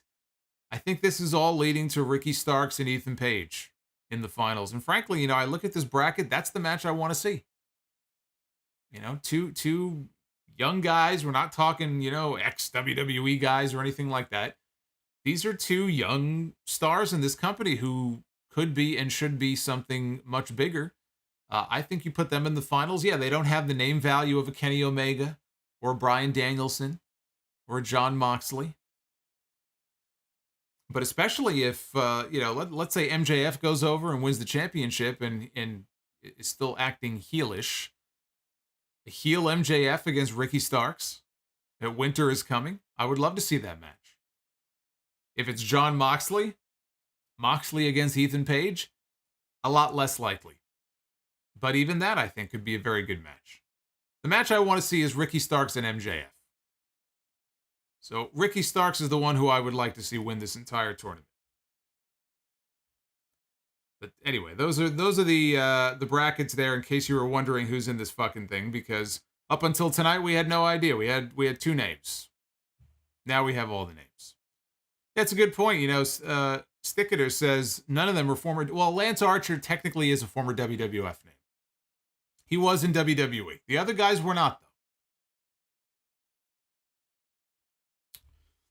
So Tony Schiavone was in the back again with Sammy Guevara. As I mentioned, Sammy came back a little bit later on, and he said that the man he almost beat a few weeks ago was Bryan Danielson. He goes, that was a dream match for me. He goes, I used to work at a Subway when I was younger, and I would dream about what it would be like to beat Bryan Danielson and find out who the best wrestler in the world really is. He said, so we're going to find out, because I'm laying down the gauntlet. Dynamite next Wednesday, you and me, 2 out of 3 falls, so that way I can beat you twice in one night. And later on, they made the match official, so we'll be seeing that on Wednesday. The main event for tonight was Wardlow and Samoa Joe. Ward Joe taking on the Gates of Agony, Bishop Khan and Toa Leona of the Embassy. Another Ring of Honor main event here on these shows. Toa bit Joe on the ear. Khan caught him with a clothesline from the ring apron to allow the heels to take control heading into the final ad break. Joe caught Khan with an enziguri. He tagged in Wardlow, who took Khan down with a pair of German suplexes. Then he caught Leona off the ropes with a German of his own. Joe pulled Toa out of the ring, choked him out on the floor. Wardlow hit Khan with a lariat, wiped out Prince Nana with a right hand, and then he finished off Khan with 4 power bombs. And then he placed his foot on his chest and he pinned him, and so Ward Joe picks up the win. After the match, Powerhouse Hobbs walked out on stage and he was motioning that he wanted the TNT Championship. And Wardlow saw this, and Wardlow shoves Joe out of the way and is basically, he's begging this man, come on down, I dare you. I challenge you to come down to the ring, right? He's jawing back and forth with Hobbs. Meanwhile, behind Wardlow, we see Samoa Joe. And he just had, the eyebrows are raised, and he has this very nonplussed look on his face, like he's not very happy that he just got physically shoved aside by this man. And that's how they went off the air. So an interesting little development there. possibly a tease for adding Joe and making it a triple threat at Full Gear, but it's not needed. I don't want to see that. I think Wardlow one-on-one with Powerhouse Hobbs is just fine. And I think it will be one-on-one, but if they're entertaining the idea of making it a triple threat, I just don't think it's necessary at all. I think Wardlow and Hobbs one-on-one, that's the match to do. But you know what? If this ultimately leads to a split with Joe and Wardlow, then I think that's for the better. I think their team outlived its usefulness once the feud with Jay Lethal and his crew ended. There really was no reason for these two to stay together as a team anymore. It's a way to get them on television, but Tony Khan can come up with better ways to get Wardlow, his TNT champion, factored into the television show without him having to be in a tag team. Or maybe it's the other way around, where Tony Khan wants to get as much Ring of Honor talent exposure as he possibly can. And so this was his way of getting Samoa Joe on TV. But surely he can come up with something better than this.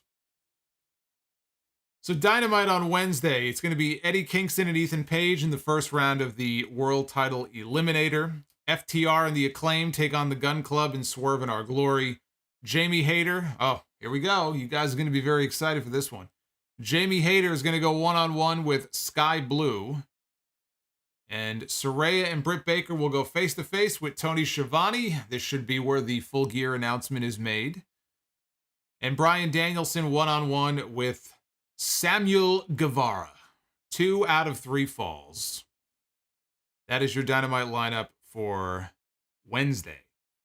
Now let's take a look. We got dueling polls here. We have not had dueling polls. Well, you know, I haven't seen... well, I won't say that. But we have the Smackdown poll here. 60% thumbs up, 25% thumbs in the middle, and 14% thumbs down.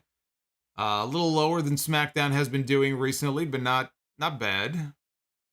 Over on Rampage, a little bit less. 55% thumbs up, 26% thumbs in the middle, and 19% thumbs down. So as of this moment, Smackdown is outscoring Rampage. It's really not too much of a shock there. But there you go. At Solomonster is the place to go vote. Please go vote and go follow so I can see you guys over there. Always a good time over on Twitter, although it's been kind of a shit show. Twitter is a little bit of both. Twitter can be fun, and Twitter can be an absolute fucking dumpster fire. That's sort of the story of Twitter. But it ain't no dumpster fire here. Not with you guys. Let's take a look at your super chats. If you want to send a super chat in, you may do so. If you do so in time, I will be reading your messages here as best I can, answering your questions. PJK with $1.99, starting us off tonight. Been a listener since 2014. Keep up the good work. Hey, PJK, thank you, brother. Brumakian Productions, Friday Night War or Friday Night Skirmish. It's not much of a, it's not even much of a skirmish. SmackDown's going to do probably 2.2 million viewers. Rampage will be lucky to get 500. Joseph Brooks, if Vince McMahon is WWE's greatest heel, is Hogan easily WCW's greatest heel? Yes. Hollywood Hogan is WCW's greatest heel. Also, Ricky Starks giving off Rock vibes a little bit. Not a bad role model either. Rock is my favorite wrestler of all time. Ricky Starks has been giving off Rock vibes for years. This is nothing new. You are not the only one to pick up on that, I assure you. Queen Fire Panda, aloha, Mr. Monster. I have a completely original question. On average, who makes the better music, CFOs or Def Rebel? I like a lot of the CFOs' music. I can't really hate on their music. It's not all great, but I would probably go CFOs. Google Chrome user has been sent to prison for tax fraud. Save me, Solomonster. Nah, you did it to yourself. I told you. You got to get your papers in order. You got to do it by the book. None of this under-the-table bullshit. And now look what's happened to you. Now look at what's happened to you. I hope you're happy. There's nothing I can do. Shinakuma, thank you for the $2. Fire Panda, I know how to make AEW a true competitor to WWE. And I'm not even going to dignify that with a response. The answer is no. Sean O'Hare with a $5 super chat. Smackdown Shut Your Mouth just turned 20 years old. I would love to see you do season mode for Sound Off Gamer. I don't know how I would do that. I know they have... there's certain websites where you can actually play some of those older games. But they don't really work too well. I've tried them before. I've tried to play... oh my god, WrestleMania for the N64. It just didn't work. Unless you have the actual console and the actual game and you can hook everything up, it just doesn't work. Josiah Ball with the $5 super chat. I saw Josiah hanging out earlier before the stream started. Says, what's up, Solomonster? Great title defense. You put on a classic and good way to retain your championship, freshly squeezed baby. I tried. I went easy on the guy. I didn't want to hurt him. You got to wrestle smart. You got to wrestle safe. Calvin Miller, who do you think is the most interesting face on the WWE roster? And do you think faces, I assume he means, will ever be more interesting than heels? Yeah, I mean, it depends on the kind of on the kind of face that you are. I mean, if you are involved in an interesting story, yeah, I mean, you can have baby faces that are interesting characters. I mean, as far as the most interesting face right now in WWE, I mean, I would say Sami Zayn. He's not technically a face though, but everybody loves him. So I guess I can't really use him. Seth Rollins is an interesting case because he hasn't turned. He hasn't done anything to turn, but boy, you watch Raw Monday night and everything about his presentation just screamed babyface. He even went back to the blonde streaks in his hair that he had back in the Shield days.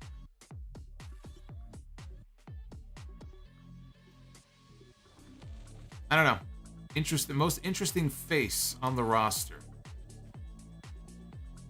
At the moment,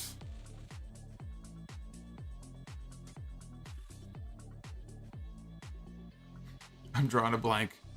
I don't know that any of them are overly interesting. The Bloodline storyline is my favorite thing, and they're all heels. Mark Peter, first time sending in a super chat. They should do an injury angle with Jimmy and have Sammy team up with Jay to break the record NXT week against New Day.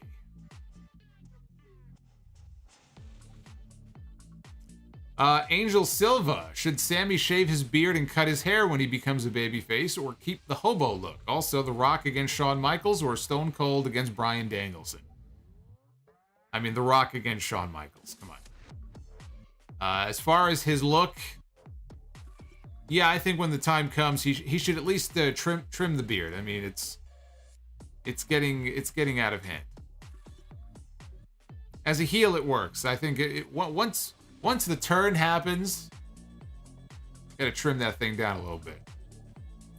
Rizzo with the $10 super chat. Starting tomorrow, there is some type of pay-per-view every Saturday until December 3rd, including UFC 281. Crossing my fingers that nothing bad happens at Blood Money tomorrow.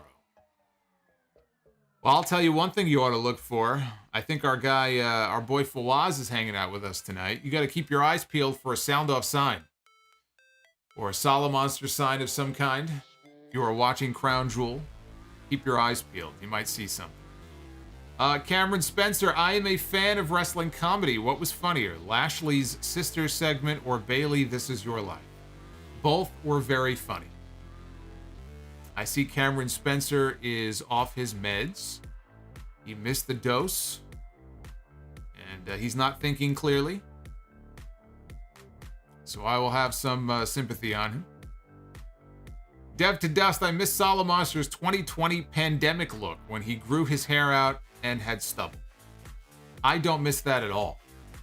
I am so happy. You have no idea. One of the happiest days of my life was in June. 16 weeks later, when I finally got a haircut, I can't tell you the feeling of relief that I felt. I will never allow it to get to that point again.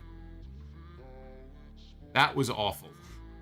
I went back the other day and I actually watched a clip.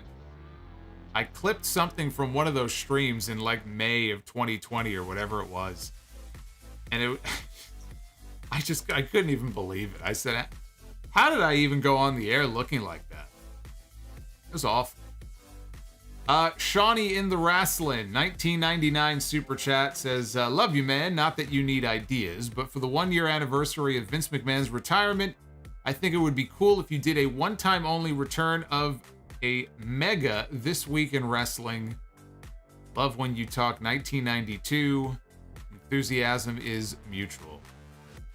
Thank you, Shawnee. 1992 is a fun year to go back and talk about. We'll see. We'll see. I always consider all ideas. It's our boy JM with the Bully the Clown super chat. Everybody laugh at Bully the Clown. JM, where have you been? Thought he was on vacation. Thank you, JM. Joshua, Zia Lee is pronounced Sha Lee. Joshua is a Mandarin speaker. I say it the way they say it on TV. And the way they say it on TV is Zia Lee. So you are probably right, but I say it the way that they say it. That's why I say, instead of Mustafa Ali, I say it now Mustafa Ali, because he came out later and said that's how my name is said, and he got them to start calling him that on TV. Once they started doing that, I shifted over to the new pronunciation. So if she starts coming out on TV and they start calling her Shali, I'll call her Shali. Rodimus Prime, buy or sell. Which match would you fantasy book? Adam Cole against Bret Hart or Bryan Danielson against Ronnie Garvin? Ronnie Garvin? Oh my God. Adam Cole against Bret Hart. Riley Parvin with the $20 super chat drop. How you doing? Obviously, this isn't on topic for tonight's show, but do you think Triple H will try to bring Enzo back? Is there a spot for him on the roster? I never got the impression that Enzo was loved even before he had that whole controversy, so I'm going to say no. Jacob Donnelly with the $5 super chat. If reports of Shibata handpicking Orange Cassidy for a match are true, they are true, by the way. That is a great feather in the cap for him despite his polarizing gimmick. Yeah, I mean, it's like I said, people shit on him all the time and, you know, they don't understand the gimmick and they don't see what's so appealing about it. The reality is, I mean, you have people in wrestling who think highly of this guy and want to actually work with him. Will Ospreay had nothing but praise after he worked with him. And Ospreay is maybe the best in the world right now. Bell to bell in the ring. So you can hate on the gimmick all you want to, but you can't deny the fact that this guy is over and he's a pretty good worker. But they let their hatred blind them, you know, and so you can't say anything good about the guy. He's a goof. He ruins the wrestling business, you know. The Cloud. Yeah, it's absolutely a feather in his cap. Without a doubt. James Cooper. Would Mike Tenay, Mauro Ranallo be a good addition to either AEW or WWE? There was always a certain comfort for me in hearing Tenay or JR, and Mauro was great in my opinion. Also, Shibata rules. Tenay does not want to do commentary, so it's a moot point. I was never the biggest Mike Tenay fan, but I think once he left, as the years went on, I gained more of an appreciation for his commentary. So I never hated it or thought that he sucked or anything. I just never looked at Mike Tenay as one of the all-time great voices in wrestling. But I've gained more of an appreciation for him in recent years, and that could just, frankly, be because we've had a lot of really subpar wrestling commentary. But he doesn't want to do it. Yeah, I know Meltzer is very, very good friends with him, and he's talked to him many times about it. And I think promotions have reached out to him, and he just says, not interested. As far as Morrow, I don't know that it's in the best interest of his health for him to come in and work full-time for a wrestling promotion. I think to have him in for maybe a big match every now and then, I think would be fine. I would have loved to have heard him do the Fight Pit match at Extreme Rules. I think that would have been perfect for him, especially with Daniel Cormier out there. But as far as Morrow coming back on a regular basis, I don't know that he could. I don't know that he could do it. I don't know if that's something that's really good for his health. Ted Evans. I know that you are a busy man, but any plans on bringing back This Week in Wrestling? I enjoy and miss those segments. Not anytime soon. No, it doesn't make sense. You've got to look. I did This Week in Wrestling history about 7 or 8 years ago, is when I started doing it, and I did it for an entire year. And you got to let some time go by before you go back to it. So I didn't necessarily think I would let 7 years go by. And I'm not saying it'll be another 7 years before I do it, but it's still relatively fresh. There really is no point in going back and doing it. Now, the segment, if I did it, would have to change. And so instead of just doing a straight recapping of all the big events that happened this week in history, it would have to be a focus on like something very specific. I think there's definitely room for some kind of a historical segment, but to do This Week in History the way that it was done before, it's too soon. It's too soon to go back to it. GCC 305 with the 1999 from an hour ago. I have a question to ask. How come you think managers like Gary Hart and Paul Ellering do not get spoken as much as guys like Heenan and Heyman? Because they were not on top nationally in WWF, or Heyman was in WCW, but Vince had the national product. Vince had more visibility than all of those other promotions, and that's why people still remember Mean Gene. That's why they remember Gorilla Monsoon. That's why they remember Bobby Heenan. If Bobby Heenan would have stayed in the AWA with Nick Bockwinkel, people would not be talking about Bobby Heenan the way they talk about Bobby Heenan. Doesn't make him any less great, but that visibility would not have been there. That exposure, that television exposure would not have been there. That's why Gary Hart, who was a great talent, doesn't get talked about as much. A lot of people don't know who he is. Or they do now, but they didn't watch him because they weren't on television where they lived, when they were growing up and watching wrestling, unless they were watching World Class. If you lived in Dallas, you knew Gary Hart. If you lived in New York, you probably didn't. So it really does just boils down to exposure. We have Bernard Frederick. My Crown Jewel prediction, Lashley turns heel after losing to Brock. Maybe the start of the Hurt Business reunion. Who says the Hurt Business has to be a heel faction? Fawaz, there he is. There's my boy. $10 super chat from Fawaz. TikTok, buddy. TikTok. I will go to sleep to wake up early to Crown Jewel and support the best podcaster there is and there ever will be. Fawaz, enjoy the show. I will be watching, and I look forward to whatever it is that you have planned. John, to go back to Gary Hart for a second, somebody had sent me a copy of his book, which I never finished, but a lot of people have praised his book. I'm not even sure if it's in print anymore, but if you can find it and get your hands on a copy of Gary Hart's book, it's spoken of very highly. And I don't remember the name of the book off the top of my head, but you can find it on Amazon, I'm sure. It's at least the title or the name of it. Supposedly it's a very good book. John Kiernan, $4.99. Speaking of great talents, my basement flooded a few minutes ago. Oh boy. My silver lining, I'm cleaning up and listening to your live stream. Makes the cleanup much more palatable. That sucks. Water damage sucks. I will tell you that. Although I've never been completely flooded out. I don't have a basement, but although to talk to some of these wrestlers, we all should be living in our parents' basement. But that sucks. Hopefully it's nothing too irreparable. And you have flood insurance, I hope.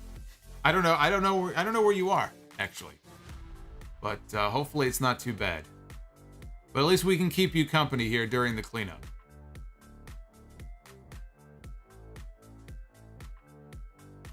Andre Israel with the $20 super chat. Deville has been jobbed out to everybody under the sun since her return from that whole crazy stalker thing and was building a little momentum before that happened. Do you think that she is dead in the water or can she get it back? She can get it back. She's been losing a lot, but I wouldn't say that she's completely dead and buried.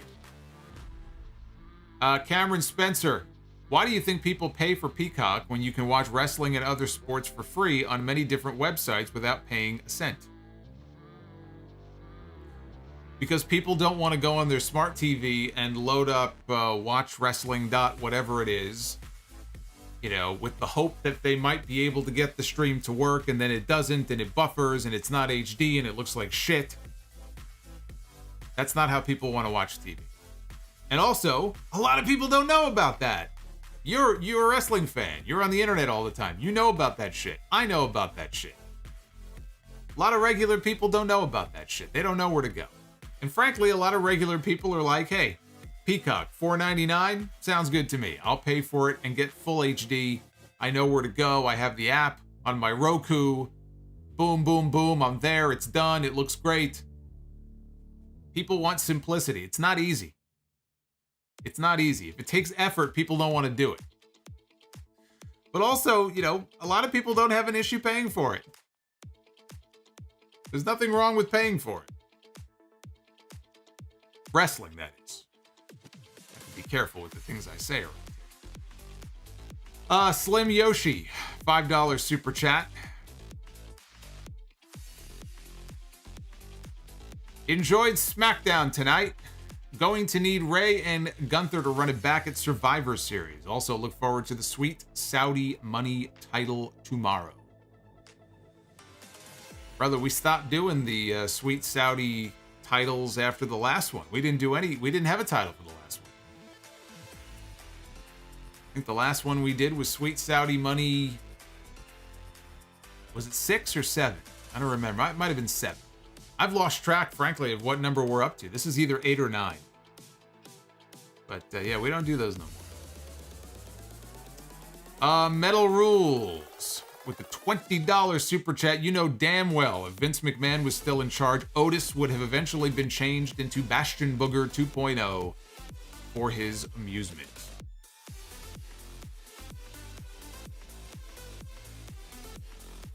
Randall dropping a $9.99. Here, look at Baby Russo. There's Russo on a pole. It's the original Super Chat image. Still one of my favorites. Riley Parvin. I absolutely love the way they are building Gunther. It is awesome to me that he does not have one established finisher, and he can win any of his matches with any of his huge power moves. It brings so much more drama. Yeah, absolutely. It's always good to have a nice, varied moveset. It makes things more interesting and less predictable. My dad left me with the $1.99. Punk against Austin in LA. What are your thoughts? Not going to happen. The guy tore his tricep. Even if there was some possibility of him becoming available in time to sign him and bring him in before Mania, he physically would not be able to do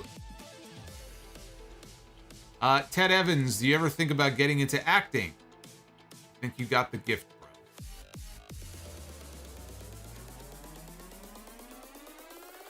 Well, I wasn't going to say anything, but, you know, I've starred in some off-Broadway plays and done some Shakespeare. You know, it gets exhausting all the time. You know, the acting thing of being around all those people, all those pretentious people. It was too much. So I decided to get out of the acting thing. And I decided to get into a career as a wrestling podcaster where I can actually pretend and act like I actually enjoy this shit. And I find I'm very good at it. So, there you go. Ted, no, I have not. But I appreciate you saying that, though. Isaac, worst tattoos in wrestling. Have we said Cody Rhodes yet? Bret Hart, I will cast the Solomonster on a short film or a movie someday. You're going to cast the Solomonster, you better have the Solomonster playing himself. With himself. I smoke a lot of weed. Can we do 5 against 5, Be the Booker, traditional, and war games? We're not doing anything if we don't get 500 likes, so we ain't doing a damn thing tonight. Rizzo, watched Halloween 3 a couple of days ago. Now I got that damn song stuck in my head. You're welcome. That's the whole point of the movie. You got to get the song stuck in your head. Aussie of Steel, thank you for the $3. Drew Mackincock says hello. Hello back. Samoan fan, you should take some shrooms during live streams. That could be very dangerous for me. Aussie of Steel, I am sad because I will not be able to watch Crown Jewel nor your review live as it starts at 3 a.m. here. Woe is me. Well, the good news for you, Aussie Steel, is that when the live stream is done, it's going to be parked right here on the page. So you can go back to it once you've had your morning coffee, or as we say in New York, you've had your coffee, you've had your morning coffee and your bagel. You smear a little cream cheese on there. You get your fucking toast and the jam and all that. You go to Dunkin' Donuts. You get yourself a coffee, decaf. I don't drink coffee. I think it tastes like shit. But it'll be there waiting for you. Once you're ready, you just load it up. Dr. Dakota says Google Chrome user should use ExpressVPN with the code Solomonster to avoid prison. Sadly, he had to learn the hard way. Sometimes that's the only way for people to learn. They've got to hit rock bottom before they realize the mistakes that they've made. Rizzo, thanks to the jump scares in Halloween 3, my cat now hates me because I woke her up. Still a very good movie. JM with that earlier Bully the Clown super chat, $30. Man, you know what? I was doling out the yes chance before. You gotta give him a yes chance. JM. I think that's the biggest super chat of the night so far. What's up, Solomonster? If you would have told me years ago that Mike Tyson would be better than Chris Jericho on wrestling commentary, I would have told you that you were high. You know what I just realized? I finally, for the first time in my life, have something in common with Mike Tyson.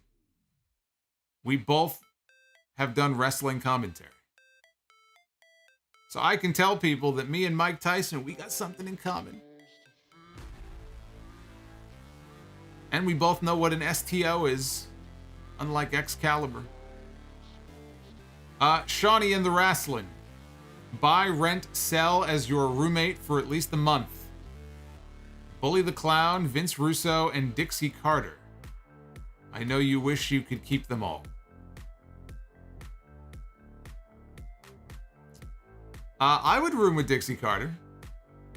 I'll buy that. I'll buy Dixie as my roommate. I will, I'll rent an apartment with Bully the Clown. Bully the Clown. Excuse me, I got some bullshit caught in my throat.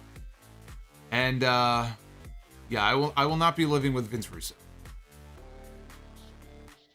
Jamin John, what is your favorite film of 2022 so far?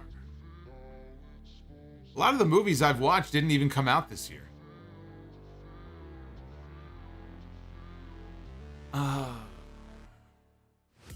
Do me a favor. Remind me of what movies have come out this year. I don't remember all the movies that came out this year. I saw Nope. I saw the movie Nope, Jordan Peele. I didn't really like it. And I'm definitely not going with Halloween Ends. Randall, will we see CM Punk back in wrestling on television again? I believe we will.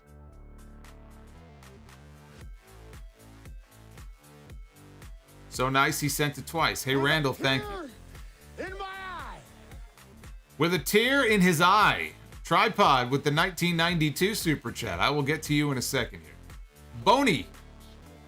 Better Hell in a Cell match. Undertaker against Mankind. Seth Rollins against The Fiend. How is this even a question? You already know the answer. Why do you ask a question that you already know the answer to? Boney, thank you. Richie with the $10 Super Chat. What was the issue with The Rock and Kevin Nash? Also, what a rough year Kevin Nash is having, losing his best friend and his son. Yeah, Kevin Nash is having a hell of a shitty year. Somehow he's keeping it together, doing his podcast. I guess it's good therapy for him, but yeah, he wasn't even over the death of Scott, and then he lost his son. And the way he lost his son completely unexpectedly like that, it was just awful. But the issue with him and Rock, it really just boils down to this. So when the NWO came into WWF, there was a promo segment where The Rock referred to him as Big Daddy Bitch.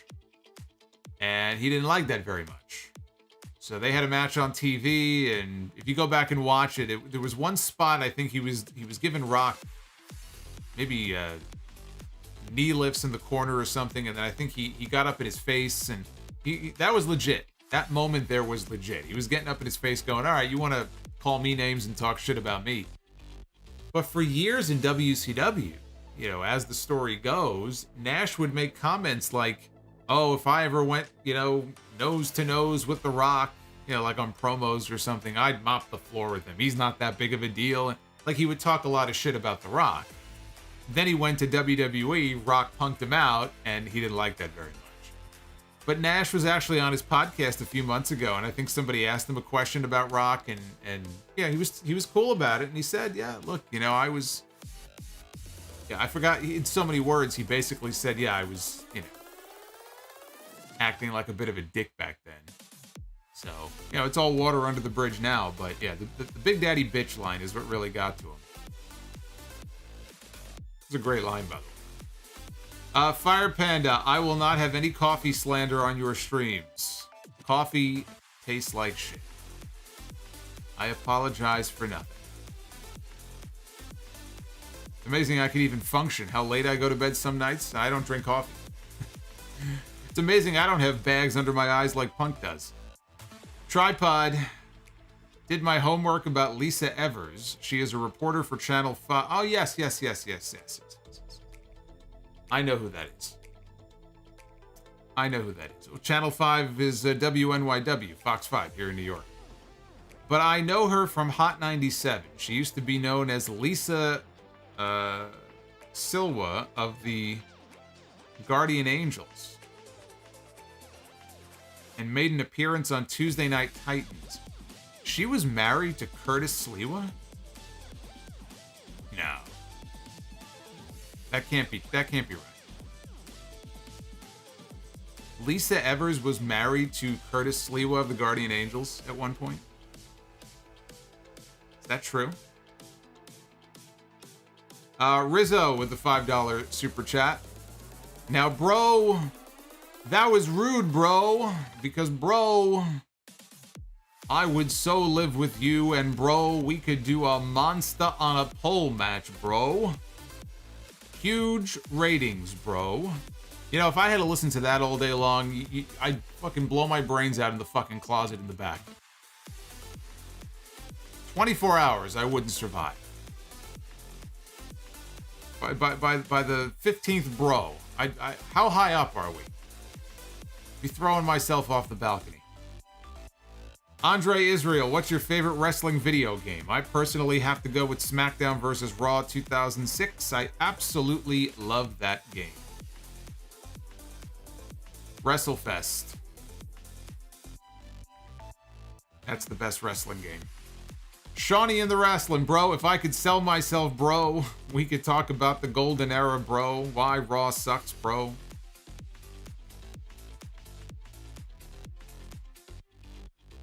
King Bling Blah, Sweet Saudi Money 8, Triple H in charge, we got an update.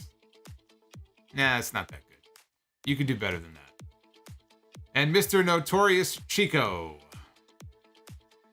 Like me, you are an 80s baby, so what's the best TV sitcom theme song from the 80s and 90s that you like? And what is the songs that you did not? Keep up the good work. I love the theme song to Perfect Strangers.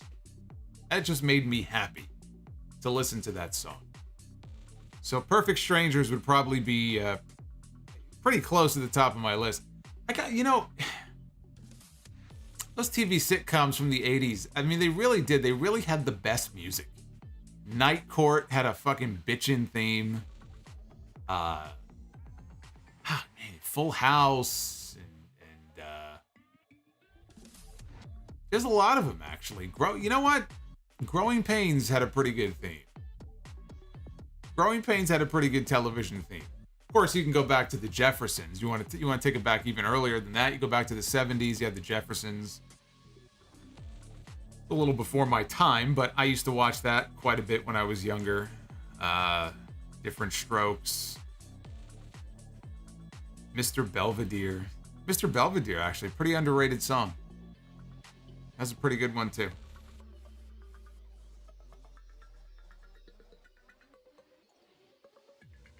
Night Court had no words, but it's just a cool song. Dr. Dakota Scorpio, hurry and end the stream. Tripod says they were married, but later divorced, and later WCW stole the Guardian Angels gimmick and gave it to the Big Ball. I remember that. I remember they made him the Guardian Angel, and I think that they didn't like that very much, which is why he had to switch away from that. So that I do remember. Samoan fan, did you watch Tiny Lister in the movie Friday? Yes, of course. Debo. Of course I did. And Juan Ocampo said, had a blast yesterday. Don't remember leaving the bar or getting home. My brother took care of me, was on my couch all day with the worst hangover. Well, see, that's a rookie mistake. That, my friend, is a rookie mistake. You can't be drinking and not drinking water. You gotta go, pause, drink some water, then drink some water. That's the mistake that people make. They don't drink enough water, they go crazy with all the other stuff, and then you pay the price. Rookie mistake.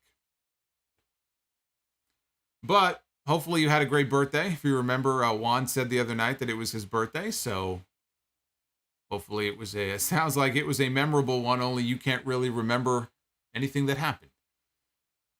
Shawnee is back. I know you are a big horror fan, so I gotta ask, did you see Don't Hike Alone in the Snow? Fan-made Friday the 13th. It's pretty well made and holds true. I did. And it is very well done. Very well done. I'm actually glad you brought that up, because I totally forgot about that. That was amazingly well done. I gotta tell you, there are some fan-made movies, whether it's Jason or Michael or other characters. I've seen a few Friday the 13th and Halloween ones that are really well done. In some cases, they're like short films, and when it's over, I'm like, man, I would pay to watch this movie in the theater. So there are some really like uber talented people out there, but that one that you mentioned, Don't Go Hiking Alone in the Snow, is probably the best fan-made film that I've ever seen. Like, it's that good. Like, I enjoyed it that much.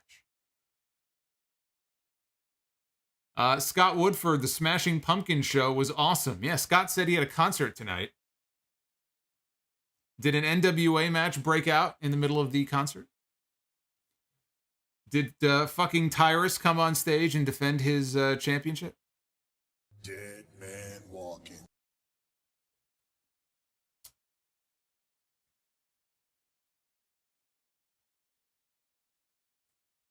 Mr. Notorious Chico, you were not wrong. Golden Girls theme actually is also very catchy. All right, one last look at the poll here. Again, Rampage about 55% thumbs up, compared to SmackDown at 60.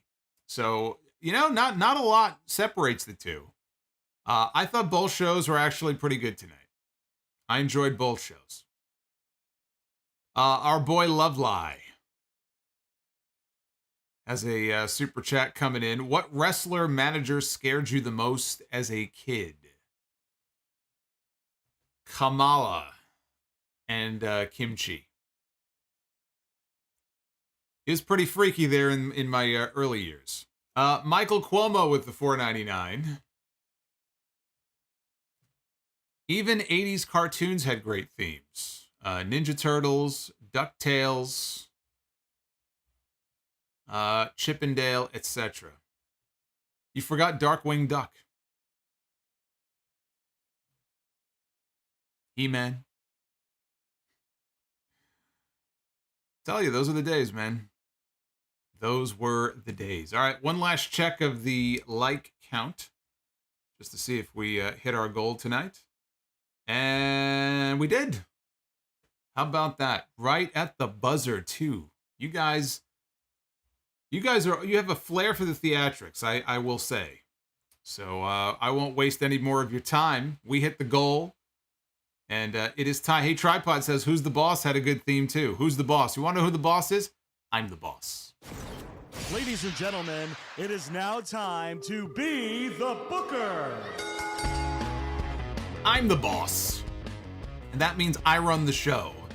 And that means I get to book the matches here.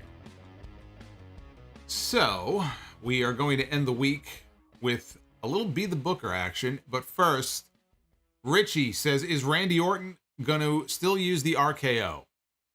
That is a very good question. His back injury is apparently very serious. I can't imagine that we never see him use the RKO again. So yes, he will.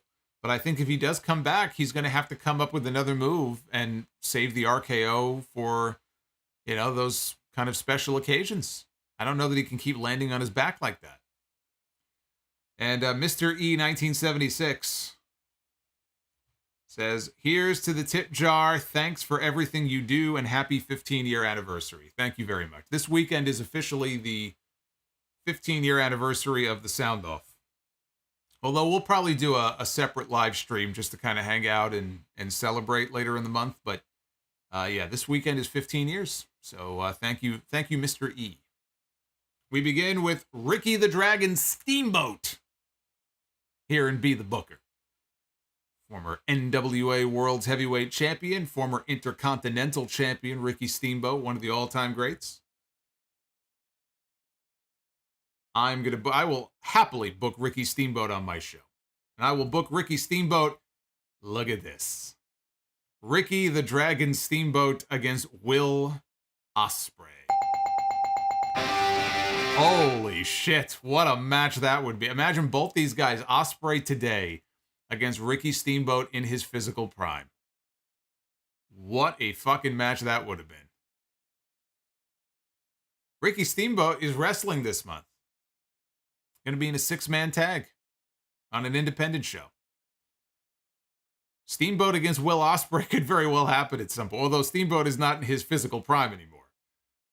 But we could very well see Steamboat and Will Ospreay at some point.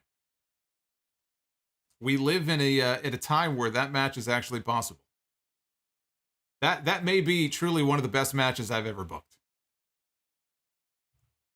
We begin with, well, we're already on the flip side here. This will be one of the worst matches I have ever booked because we have Lacey Von Erich.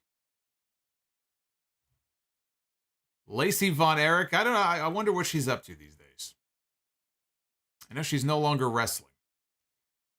Lacey Von Erich will go one-on-one with Asuka. Oh, I'm so tempted. I love Asuka. I love Asuka. And I think that Asuka could carry her to something presentable. But we could do better than just presentable. Presentable is not good enough. I'm trying to book great matches here. I'm not trying to book presentable. I'm not trying to book just to get by. I need actual talent in these matches. Lacey Von Erich ain't gonna cut it. All right, tag teams, here we go. We begin with the Street Profits, Montez Ford and Angelo Dawkins. We haven't seen Montez. He had that walking boot a few weeks ago. We haven't seen him since. Maybe that injury was more serious than they let on. Street Profits going to be stepping into the ring to take on the world's greatest tag team, Shelton Benjamin and Charlie Haas. Good shit. I like it. 2 out of 3. There you go. Book it. Street Profits, world's greatest tag team, Ricky Steamboat, Will Ospreay. That is something I can get behind. That is something that I can absolutely get behind. Shawnee says, did you make Roman's eyes blue in Be the Booker? I believe they already came that way. Richie says, also, what do you hate about Freddy Krueger? I didn't say I hated anything. I just said I never really got into the Nightmare on Elm Street films the way that I did the other ones. It's just, it was never really my thing. I never said that I hated him.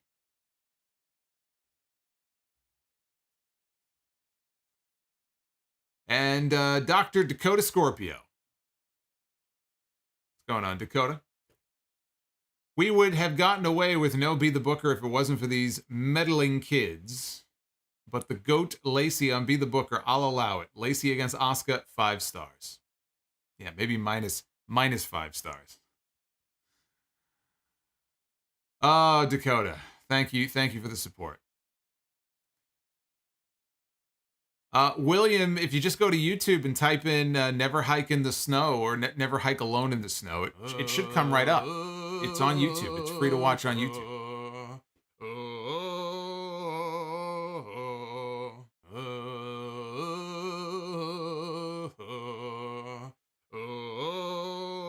Seth Rollins. It's Hashway, everybody. It is Hashway. Breaking in the new $35 Seth Rollins Super Chat. Love singing along to the Seth Rollins theme. Hashway says, sorry for not being active in the chat, but I always watch the replay. AEW's booking and match quality have declined a lot.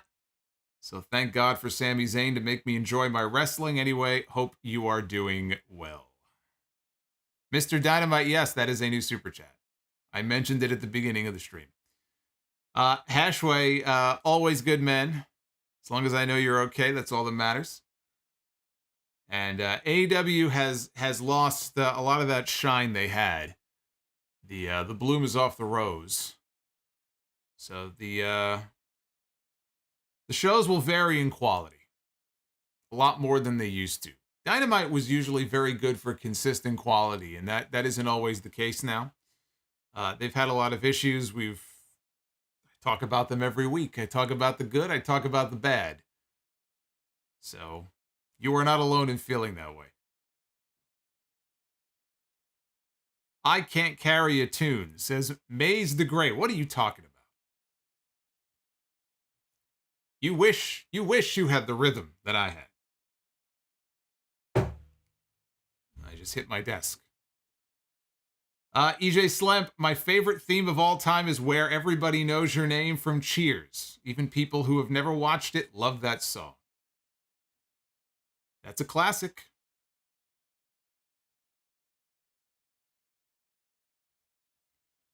All right, guys, this has been fun. I think I have gotten to all of your messages. And you sent it a whole bunch of them tonight, so I thank you for that. I thank you for choosing me for your coverage here for Smackdown and for Rampage, a rare Rampage stream. I cannot guarantee that we will be reviewing Rampage again next week. In fact, the odds are against it, but we'll take it week by week. And if there's a show that looks interesting, we'll be here to talk about it. Otherwise, it'll be back to Smackdown next week. Crown Jewel, 12 Eastern tomorrow on Peacock. As soon as the show is over, come right back here. I'll get the streaming page up tomorrow morning after 10 a.m. or so. I ask one favor of you. Of course, I hope you bring all your super chats again, but I ask one thing of you. Even if you just drop by at the beginning and you can't stay for the whole time, drop a like on the stream. I'll get the page up early. We'll recap Crown Jewel when it's over. We have episode 781 of the podcast on Sunday, and then on Monday night, back here for another live Raw stream. So 4 days in a row, 4 shows in a row. The work never ends. But you guys always make it fun. So be well, stay safe, and I will see you guys back here for Crown Jewel in a little over 12 hours. I got to go get some sleep. I'll see you tomorrow.